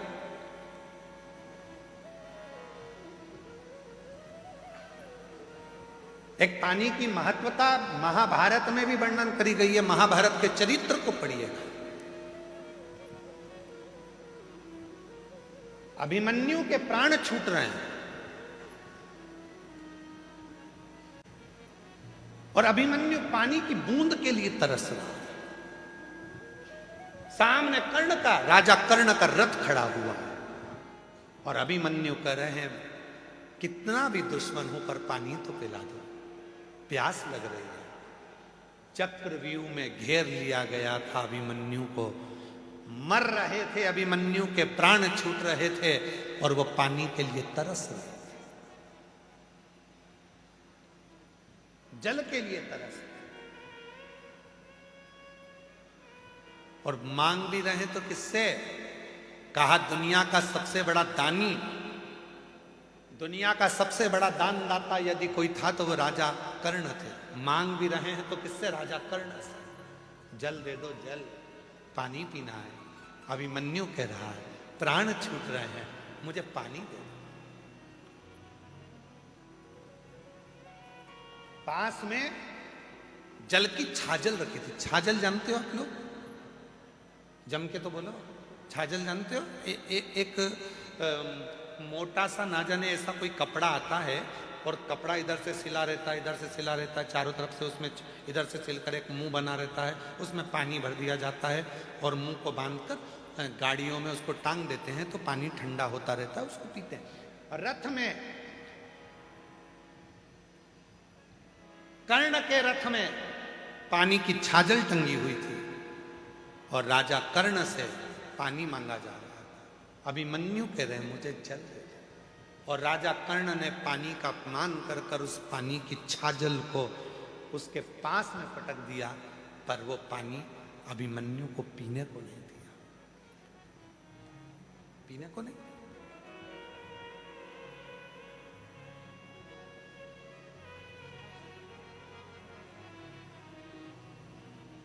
जल का अपमान किया। हमारा निवेदन है शादियां करो, आप मना नहीं है, शादियों में पानी भी रखो, मना नहीं है, पर वो पानी की जो बोतल है उस पानी पर एक लाइन बोतल में लिख देना चाहिए कि मैं जल हूं, आने वाले समय का कल हूं, मेरा सदुपयोग करो। बोतल में पानी बच जाए तो जेब में रख लो, बाद में पीना। इस जल का तुम सम्मान करोगे तो आने वाला कल तुम्हारा सम्मान करो। मैं जल हूं, आने वाला कल हूं, इसका आदर तुम करोगे तो तुम्हारा भी आदर होगा, वरना समय बड़ा गलत आएगा। एक एक बूंद जल के लिए मनुष्य तरस जाए, एक एक बूंद जल के लिए मनुष्य तरस जाए। जी जियो।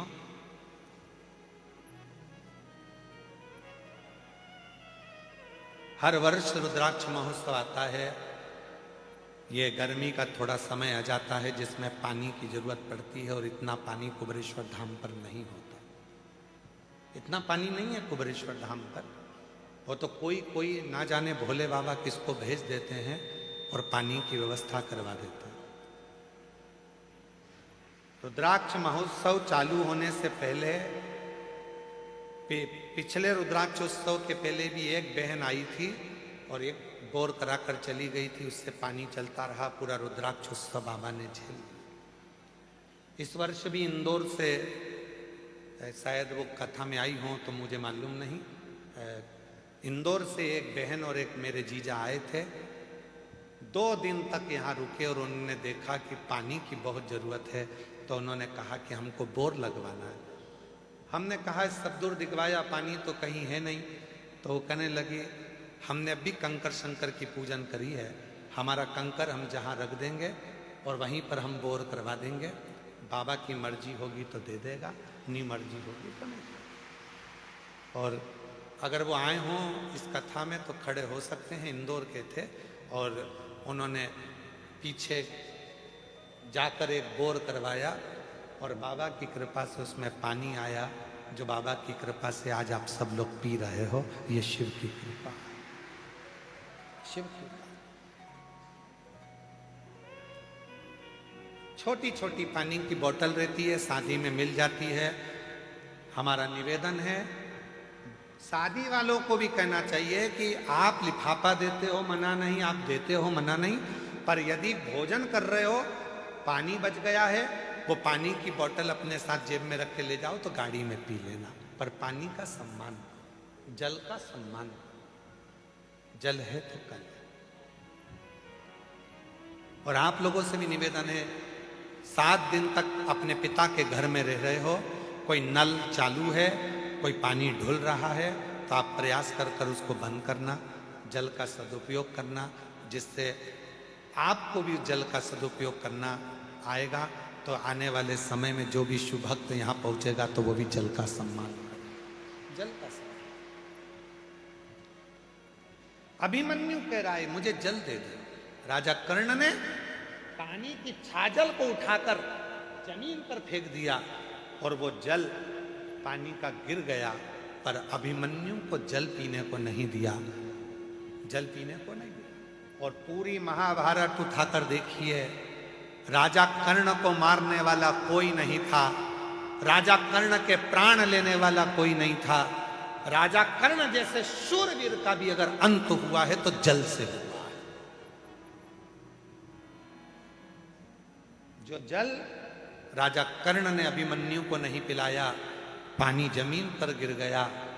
युद्ध चल रहा था दूसरे दिन का और राजा कर्ण रथ लेकर भाग रहा था युद्ध करने के लिए, और उसका रथ का पहिया जहां छाजल गिरी थी, पानी गिरा था, वहां कीचड़ हो गया था, उसमें पहिया फंस गया और कर्ण का पहिया नहीं निकला। आखिरी में राजा कर्ण के प्राण छूट गए, मर गए। वही जल, घर की बेटी, जल और अन्न, अन्न भी उस परमात्मा की कृपा से मिला है, उसका अपमान ना किया जाए। भोजन की थाली में उतना लीजिए जितनी जरूरत है, घर में भी भोजन उतना लीजिए जितनी जरूरत है, जितना पा सकते हो। ज़्यादा आ गया उसको निकाल कर एक कागज में रख लो, घर से जब गाड़ी पे निकलो कोई भूखा मिले, तुम्हारी बची हुई 2 रोटी उस भूखे को देकर जाना, जो पेट भर कर खाएगा तो दुआ भी देगा तुमको, दुआ भी। बेटी का भी सम्मान करो, जल का भी सम्मान करो, अन्न का भी सम्मान करो, ये बहुत जरूरी है। और जितना जितना हम सत्कर्म करते हैं उतना उतना फल हमको। एक पत्र है, अच्छा है, देखिए। मैं सुनीता विजय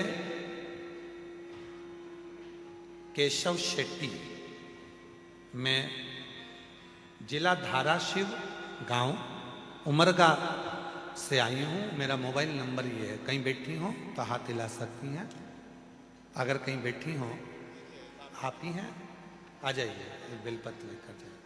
मैं सुनीता विजय केशव शेट्टी, जिला धाराशिव, गांव उमरगा, मोबाइल नंबर ये है। मेरा बेटा साईराज, उम्र 15 साल है। मेरा बेटा जब 4 साल का था तब से उसको सोराइसिस की बीमारी हो गई। सोराइसिस की बीमारी इतनी बढ़ गई कि पूरे शरीर को खुजालता और दाग पड़ जाते और शरीर ठीक नहीं रहता।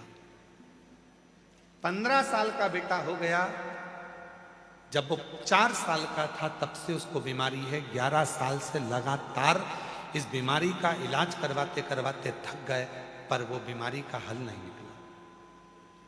तब किसी के कहने पर मेरे बेटा बेटी को लेकर मैं सीहोर आ गई और बाबा के धाम में पिछले वर्ष रुद्राक्ष महोत्सव में पहुंची। यहाँ का रुद्राक्ष महोत्सव पहुंचकर यहाँ की मिट्टी को बेटे के शरीर पर लगाई, बाबा से प्रार्थना करा, निवेदन कर कर यहाँ से चली गई। उस समय पर हमको रुद्राक्ष नहीं मिला, क्योंकि रुद्राक्ष महोत्सव में रुद्राक्ष वितरण बंद रहता है। हम वापिस आए, रुद्राक्ष लेकर गए 2 महीने बाद आकर, और उस रुद्राक्ष का जल हम अपने बेटे को देते। शरीर में जब वो नहाता तो बाल्टी में पानी में डाल देते, बाबा की कृपा से वो 50% अच्छा हुआ। 50% उसको आराम लग गया। 50% जब आराम लगा, मेरा बेटा कहता है माँ अब मेरे शरीर में आराम लगना प्रारंभ हो गया। तब आपने सोमवार की अष्टमी का एक उपाय बताया था जो मैंने अपने बेटे से करवाया, और करवाने के बाद बेटे को वो दुर्वा शिव जी के नंदी के पास बिठाकर खिला दी। जिस दिन से खिलाई आज तक मेरे बेटे को सोराइसिस की बीमारी नहीं रही। मेरा बेटा पूर्ण तरह से अच्छा हो गया। मैं बाबा को प्रणाम करती हूँ। पहला फोटो लगा रही हूँ जिसमें मेरे बेटे के शरीर पर सोराइसिस की बीमारी है। एलईडी पर दिख रहा है। पहला फोटो है जिसमें मेरे बेटे के पूरे शरीर पर सोराइसिस की बीमारी है, और दूसरा फोटो लगा रही हूं जब मेरा बेटा पूरी तरह से स्वस्थ हो गया, उसका पूरा शरीर अच्छा हो गया। ये दूसरा फोटो मैं अपने बेटे का लगा। एक शिव तत्व, एक पत्र और है, अच्छा है, सुंदर, देखिए। संतोष कुमारी नाग, तहसील फतेहपुर, जिला बाराबंकी से आए। कहीं बैठी हो तो हाथ हिला सकती हैं। संतोष कुमारी नाग, तहसील फतेहपुर, जिला बाराबंकी से आए। कहीं बैठी हो तो हाथ हिला सकती हैं। कहीं बैठी हो बाराबंकी से आई हैं, और अगर कहीं बैठी हो तो हाथ हिला सकती हैं, और अगर बैठी हो तो एक बेलपत्र लेने के लिए आ सकती हैं। गुरुजी एक लोटे जल का मैं क्या वर्णन करूं। 2019 में मेरे पूरे शरीर पर सफेद दाग हो गए। सफेद दाग की बीमारी हो गई, पूरा चर्म मेरा सफेद पड़ने लगा। इतनी परेशान हो गई कि दवाई ले लेकर हार गई। इतनी दुखी होती, मेरे बेटे की और मेरी बेटी की शादी कैसे होगी, मेरा बेटा और बेटी की शादी कैसे होगी। तब मेरे पति ने कहा तुम दवा लेना क्यों बंद कर रही हो, दवा तो चलने दो। मैंने दवा वाले से पूछा कि दवा देते हैं तो हर महीने चेक क्यों करते हैं, जांच क्यों करवाते हैं। उसने कहा कि जो दवाई दी जाती है उससे देखा जाता है कि लीवर और किडनी पर असर तो नहीं आ रहा, इसलिए जांचें कराई जाती है। मेरे पति से मैंने कहा अब मुझसे दवा खाते नहीं बनती। 2019 से दवा खाते खाते 2025 आ गया पर ठीक नहीं। तभी वो मेडिकल वाले ने कहा, एक सीहोर वाला बाबा कथा कहता, तुम सुनो। हम यही रुद्राक्ष उत्सव में 2025 में आए और बाबा की कथा सुनकर यहाँ की मिट्टी को भर कर ले गए, शरीर पे लगाती, जल चढ़ाती, पानी को पीती और उसी पानी से स्नान करती। आज बाबा की कृपा से मेरा पूरा शरीर वापिस वैसा की वैसा ही हो गया। मेरे सफेद चर्म का जो बीमारी थी, रोग था, वो पूरा समाप्त हो गया। कहीं बैठी हो संतोष कुमारी नाग, तहसील फतेहपुर, जिला बाराबंकी से आई हैं। कहीं बैठी हो तो आ सकती हैं। शिव शिव है, शंकर शंकर है, ओघड़दानी ओघड़दानी, वो शंभु वो शिव।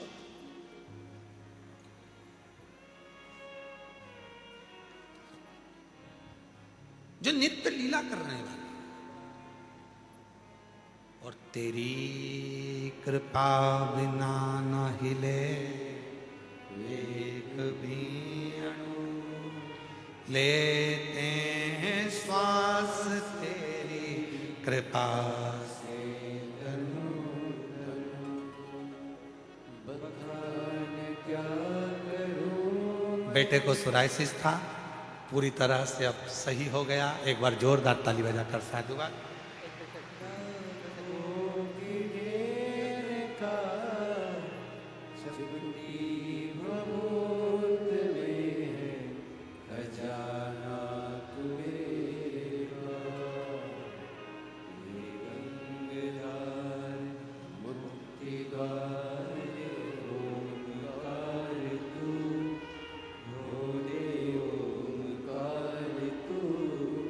आयो शरण बिहारी शंभो तार तारू।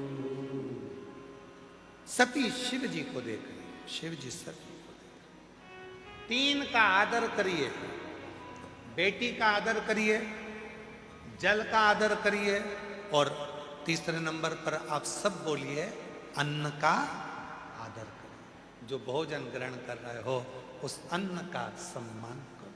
अन्न का सम्मान।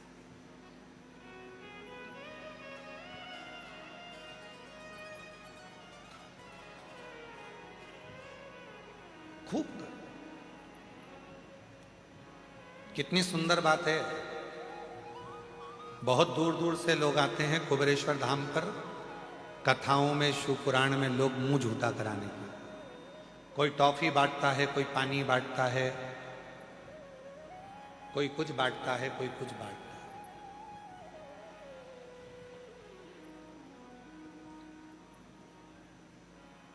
आप लोग बांटते हो इसलिए समिति ने भी ऐसी व्यवस्था कर कर रखी है कि जो पानी की 1 लीटर की बोतल होती है वो तुम्हें 5 रुपए में मिल जाती है। छोटी छोटी बोतल जो बाजार में महंगी मिलती है, समिति ने ऐसी व्यवस्था कार्यालय बनाकर रखा है जहां से तुम्हें कम रुपए में बोतल मिल जाए और तुम दुनिया के लोगों को बांटकर उस पानी को पिलाओ।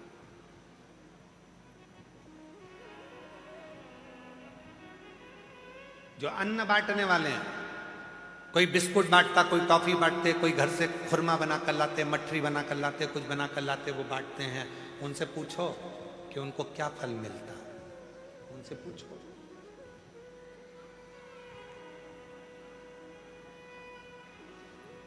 पीछे आप लोग भोजन करने गए थे? जम के तो बोलो। गए थे पीछे भोजन करने? पीले पीले कपड़े में कार्यकर्ता दिखे थे आपको भोजन परोसते हुए? जम के तो बोलो।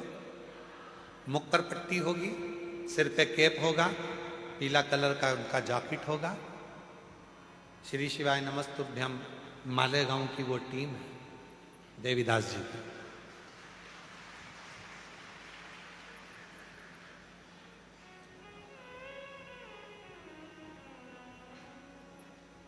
वो देवीदास जी से कोई पूछे कि उनको एक बड़ी बीमारी लग गई थी, डॉक्टर ने कह दिया था अब ये बचेंगे नहीं। उन्होंने कहा गुरु जी डॉक्टर समय दे दिया। हमने कहा देवीदास जी चिंता मत करो, सियोर आया करो कुबेरेश्वर धाम, खड़े होकर भोजन परोसा करो। केवल कुबेरेश्वर धाम पर आकर बैठे नहीं रहना है, सेवा भी करना है। बाबा की आरती हो तो दर्शन भी करना। बाबा की ज्योत का दर्शन करो, आरती का दर्शन करो, भोजन परोसो, झाड़ू लगाओ, सेवा करो। गुरुजी डॉक्टर ने तो समय दे दिया। हमने कहा क्यों चिंता करते हो? लगातार कई सालों से डॉक्टर भले समय दे दिया पर देवीदास जी को चलाने वाला भी वो भोलेनाथ आज तक चला रहा है। ये शिव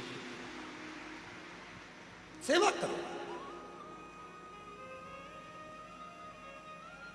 कुछ नहीं तो अपने आसपास में कोई कचरा पड़ा है तो उसको इकट्ठा करके रख लो, जब गाड़ी आए ट्रैक्टर आए उसमें डाल दो, इकट्ठा सेवा।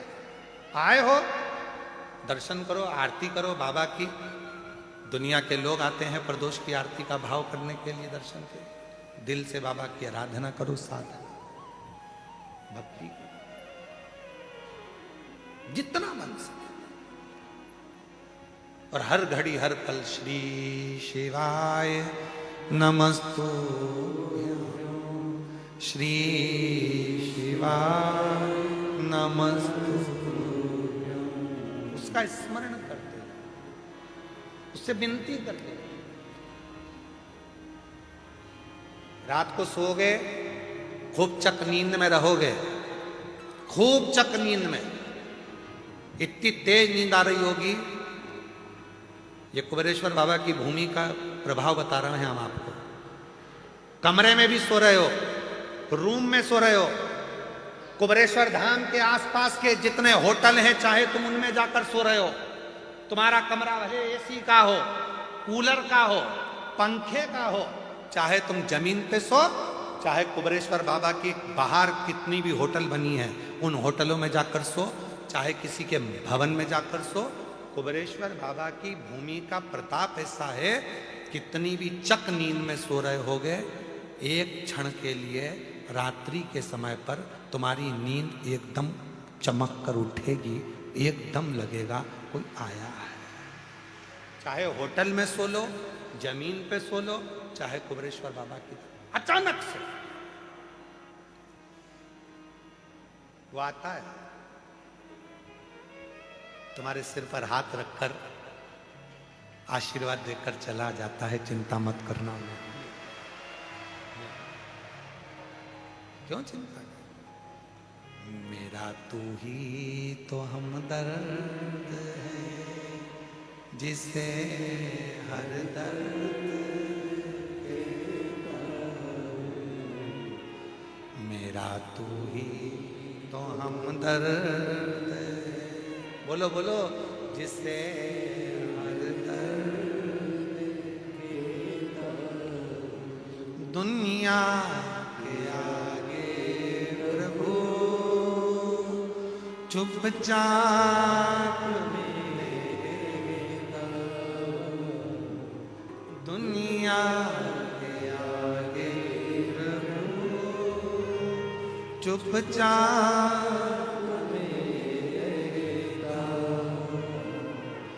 मेरा तू ही तो हमदर्द है, जिसे हर दर्द आंसू पोछो, पहले आंसू पोछो दीदी, आंसू पोछो पहले। अच्छा खुश हो, अब तो पूरी ठीक हो गई। क्या है सोचना, बड़ा शरीर में सफेद दाग हो गए थे, चिंता लग गई थी बेटी की शादी कैसे होगी, बेटे का ब्याह कैसे करूंगी, कौन संभालेगा इनको।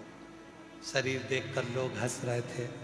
आज बाबा के धाम में आई और कथा सुनकर मिट्टी को लगाकर चली गई, साथ मिट्टी ले गई, लगाती रही, विनती करती रही।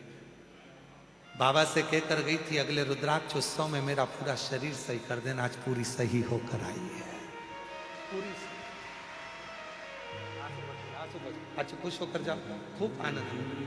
तो हम दर्द में जिसे हर दर्द कहता, दुनिया के आगे प्रभु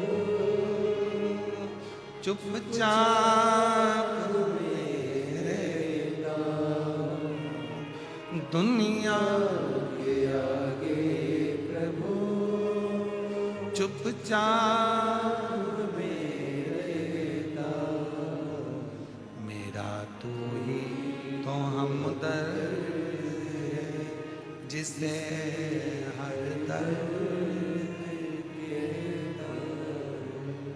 वो आता है, स्पर्श करता है, लगता है, नींद खुलती है एक झटके में, चला एक झटका।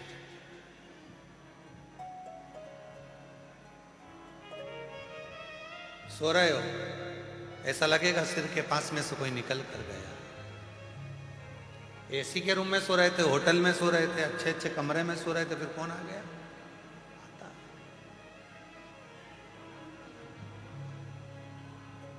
उसको चिंता है, मेरी बेटी आई है, मेरा दामाद आया है, मेरे नाती पंती आए, खाली नहीं जाने दूंगा। ये दिल से जब पुकारेंगे, मुझे याद करेंगे, इनकी झोली भरकर फिर भेजूंगा। बिना झोली भरे, बिना झोली भरे नहीं भेज सकता, झोली भरकर ही भेजूंगा। बस आपसे एक निवेदन है कि इस पवित्र धरा पर, कुबरेश्वर बाबा की भूमि पर, जब तक सारे पंडाल भरे, हम मानते हैं पंडालों में जगह नहीं है, आप जहां जगह मिल जाए, आपके पास में ओढ़ने की चादर रहती है, रात को वो चादर ओढ़ लिया करो, दिन में उसी चादर का टेंट बना लिया करो। हम कितना भी टेंट लगा लें तो भी वो टेंट, तुम इतनी मात्रा में आते हो कि वो टेंट भर ही जाते। ये आपकी श्रद्धा और विश्वास है।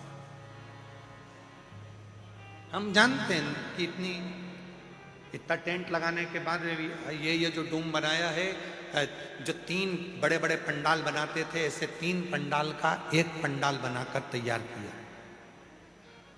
उसके बाद भी ऐसा लग रहा था कि भक्त ज्यादा रहेंगे तो 3 पंडाल सामने अलग बना। फिर कहा कि भक्त ज्यादा रहेंगे, गाड़ियां चलने की जगह रखी थी तो उसमें भी हमने टेंट खिंचवा दिया, इधर भी और इधर भी। अब ये टेंट से काम नहीं चलेगा, तुम आओ तो अपनी चद्दर जब ओढ़ते हो रात को, वही चद्दर दिन में सूरज की रोशनी से बचाने के लिए लगा लिया करो और कथा को श्रवण कर बाबा से प्रार्थना कर लिया करो, उससे विनती कर लिया। शिव तत्व। एक बहन जी ने पत्र लिखा, उस पत्र में कितनी विचित्र बात लिखी। मेरा नाम रीलू शुक्ला, पति का नाम धीरू शुक्ला, बहुत अच्छे नाम है। मेरा नाम रीलू शुक्ला है, पति का नाम धीरू शुक्ला है। हम जिला फतेहपुर, तहसील, जरा पढ़ के बताओ जरा क्या लिखा है। तहसील सागा गांव लिखा है, शायद आप लोग पढ़ लीजिए। सागा गांव छाता से आए, दाता से आए। कहीं बैठे हो तो हाथ हिला सकते हैं, अगर कहीं बैठे हो तो बेलपत्र लेने के लिए आ सकते हैं। मेरा नाम रीलू शुक्ला, पति का नाम धीरू शुक्ला। हम लोग जिला फतेहपुर से आए हैं। एक लोटे जल का मैं क्या वर्णन करूं गुरुदेव। मेरे पति के पास कोई नौकरी नहीं थी। एक दिन टीवी पर अचानक से आपकी कथा आने लगी, उसे हमने दिल से लगाकर सुना, बहुत अच्छा लगा। हम रोज सुनने लगे। फिर आप कहते हो कि जहां रहो वहां आसन लगाकर एक चावल का दाना रखकर कथा को सुनो, बाबा को समर्पित करो। वैसे ही किया। वहां की मिट्टी को अपने शरीर से लगाओ। हमने अपने घर की ही मिट्टी को अपने शरीर से लगाया। रोज हम पति पत्नी ने मंदिर जाना प्रारंभ कर दिया और 2022 में बाबा की कथा में रुद्राक्ष महोत्सव में पहुंचे। बाबा से विनय करी, बाबा ने ऐसी कृपा कर दी, पति की नौकरी भी लग गई, गाड़ी भी आ गई और बाबा की कृपा से सारा ठाट बाबा ने दे दिया।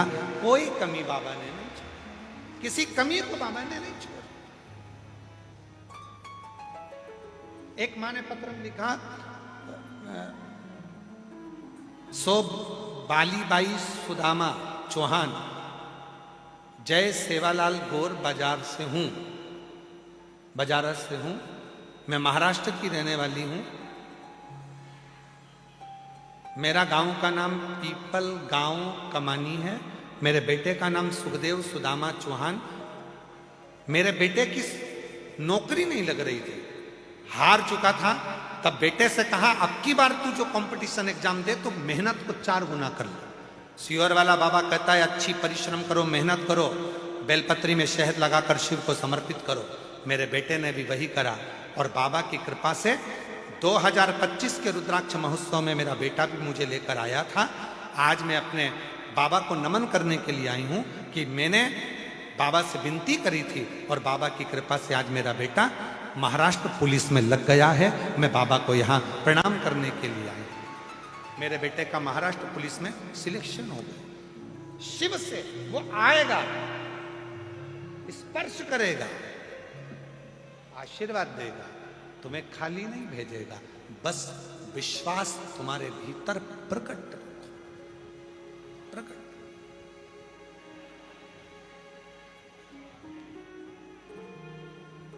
मेरे बाबा दया करना, मैं तेरे भरोसे।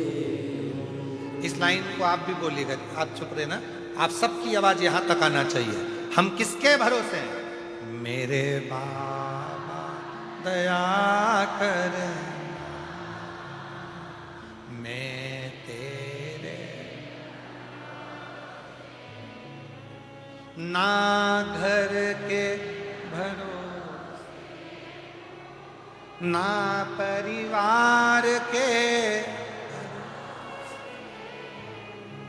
मेरे बाबा दया करना,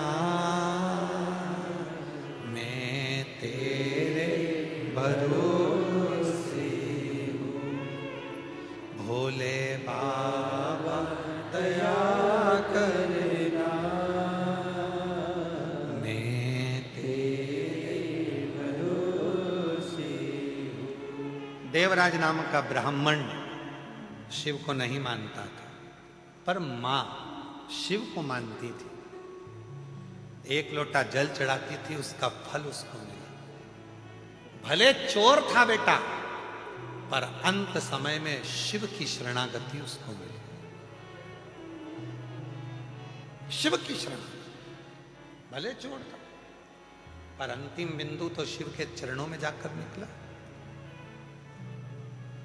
एक बिंदुक नाम का ब्राह्मण, जिसकी पत्नी का नाम चंचुला देवी,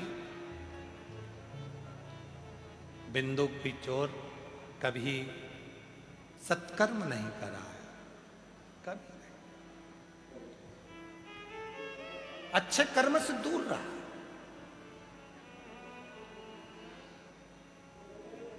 और वो अच्छे कर्म से दूर रहा, चोरी करने लगा, गलत काम करने लगा, जल में डूब गया, मर गया, प्रेत योनि में पड़ गया। चंचुला देवी काशी में गई, उसके कानों में शिव तत्व आ गया, पार्वती जी की सहेली बन गई, मां जगत जननी की सहेली पार्वती।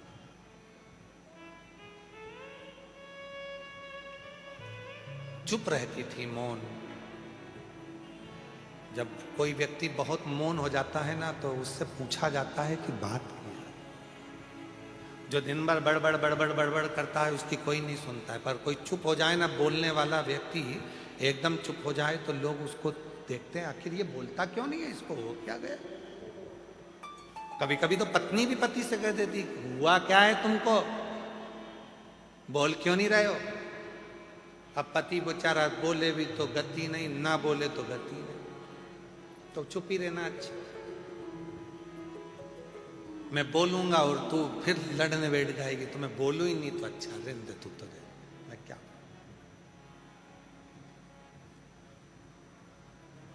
क्या बोल रहा।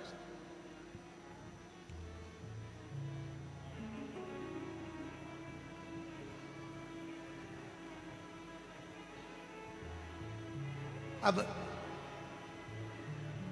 मौन थे चंचुला।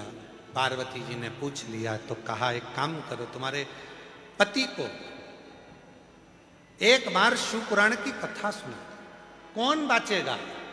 तुम रुका जी। शिव पुराण की कथा किसी की सामर्थ्यता नहीं है कि कोई बाच ले, और किसी की सामर्थ्यता नहीं है कि सुन ले। जितने यजमान इस शिव महापुराण के लगभग 31 यजमान बने हैं, इन 31 यजमान को कहूंगा, तुम साधारण नहीं हो, तुम शंकर और पार्वती का स्वरूप हो, शिव पार्वती का स्वरूप। क्योंकि शिव पुराण का यजमान, भागवत जी के यजमान राजा परीक्षित थे, रामचरितमानस के यजमान काशी नरेश थे, पर एक पुराण, सारे पुराणों में केवल एक पुराण ऐसी है, शिव महापुराण, जिसका यजमान कोई इंसान नहीं बना, इसका यजमान स्वयं देव अधिदेव महादेव बने हैं, पार्वती जी बनी है। और इसलिए जितने यजमान बैठते हैं वो शंकर और पार्वती का रूप है, शिव और पार्वती का स्वरूप है। यजमान कथा हुई, तुम रुका जी कथा को श्रवण कर, हृदय से सुन रहे, भाव से उस कथा का रसतत्व ग्रहण कर, हृदय से सुने उस कथा को। स्वयं शिव और पार्वती जी, भगवान शंकर और पार्वती जी ईसर गोरा बनकर पधार रहे हैं। जोरदार ताली बजाएं ईसर गोरा जी के लिए, साधुवाद करें। ईसर गोरा जी पधार रहे हैं। बाबा की यह पवित्र धरा पर रुद्राक्ष महोत्सव 2026 चल रहा है। कल देखो, आज भोजन में आलू टमाटर की सब्जी थी, रोटी थी, और अच्छा, तो आज भोजन में आलू टमाटर की सब्जी भी थी, रोटी भी थी, बूंदी भी थी, नुक्ती, और मिक्सचर भी था, और खिचड़ी प्रसाद भी था। अब कल क्या है? जम के तो बोलो, कल अपने बाबा जी की शिवरात्रि है, महाशिवरात्रि। जिस दिन मेरे बाबा का प्रथम शिवलिंग प्रकट हुआ, जिस दिन सती मैया ने शिव का दर्शन किया, जिस दिन मेरी पार्वती माता ने शंकर जी को प्राप्त किया, ऐसी शिवरात्रि है। तो कल आप लोगों का सबका व्रत करवा दे, बोलो तो जम के, सब व्रत करेंगे ना? तो कल फरियाल में व्रत की ही सामग्री बनेगी और संपूर्ण कल भोजन ना बनकर व्रत का फलियार बनेगा। सब फलहार करेंगे और बड़े प्रेम से फलियारी मिक्सचर, मोरधाना की खिचड़ी और खीर प्रसाद है। पर खीर में याद रखना पिछली बार छाछ मिला दी थी, तो फिर भी बाबा ने खीर बना दी थी, ऐसा नहीं है, कुबेर भंडारी है वो।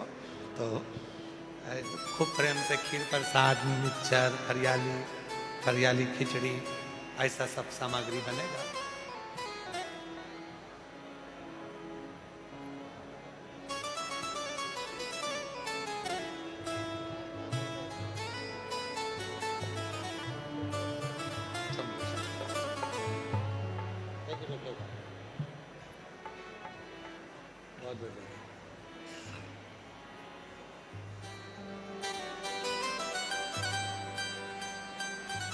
मौका मिला है रुद्राक्ष महोत्सव 2026 का।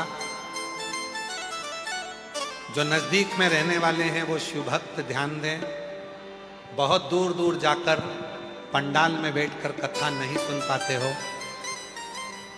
साल में 2 मौके मिलते हैं कुबेरेश्वर धाम पर आने के लिए, कुबेर भंडारी के दरवाजे पर शिव पुराण की कथा को श्रवण करने।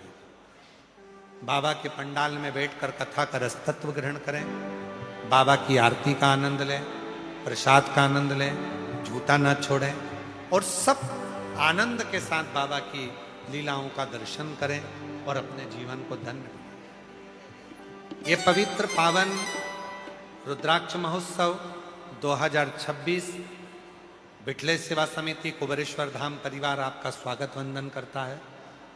पूरी सीहोर जिला प्रशासन, मध्य प्रदेश सरकार, मध्य प्रदेश पुलिस आप सभी की सेवा में लगी हुई है।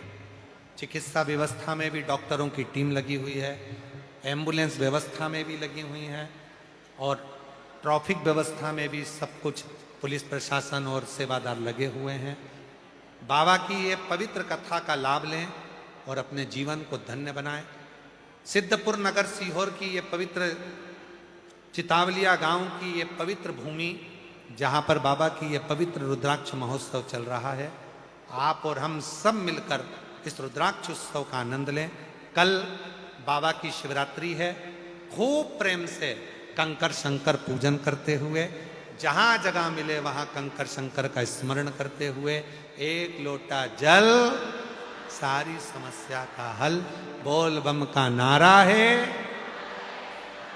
और निवेदन है, जिनको बहुत तेज धूप लग रही हो, जगह ना हो, तो अपने पास जो चादर हो उस चादर को अपनी छांव बनाकर, क्योंकि पंडालों में जगह नहीं है, भीड़ बहुत ज़्यादा है, इसलिए उसकी छांव बनाकर भी आप कथा का लाभ ले सकते हैं और अपने जीवन को धन्य बना सकते हैं।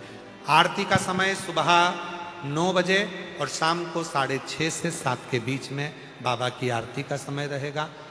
जहां पंडालों में एलईडियां चल रही हैं, एलईडियों पर भी आरती का दर्शन होगा और आनंद के साथ बाबा की आरती का लाभ लेंगे, धन्य होंगे। हर हर महादेव। कल पुनः मिलते हैं आरती के बाद में। शाम को जो उत्तराखंड से बाबा की भजन मंडली का आनंद टीम आई है, नृत्य नाटिका उत्तराखंड की, हमारे सोनू जी बख्शी जी की जो टीम आई है, वो सुंदर आज की लीला क्या है, सोनू बख्शी जी, शिव, आज की झांकी का शीर्षक रहेगा शिव और सती की लीला। तो बड़ी सुंदर झांकियां उत्तराखंड से, हिमाचल से हमारे बीच में आई हैं, जिनकी सुंदर लीलाओं का दर्शन सोनू बख्शी जी की पूरी टीम के साथ करेंगे। हर हर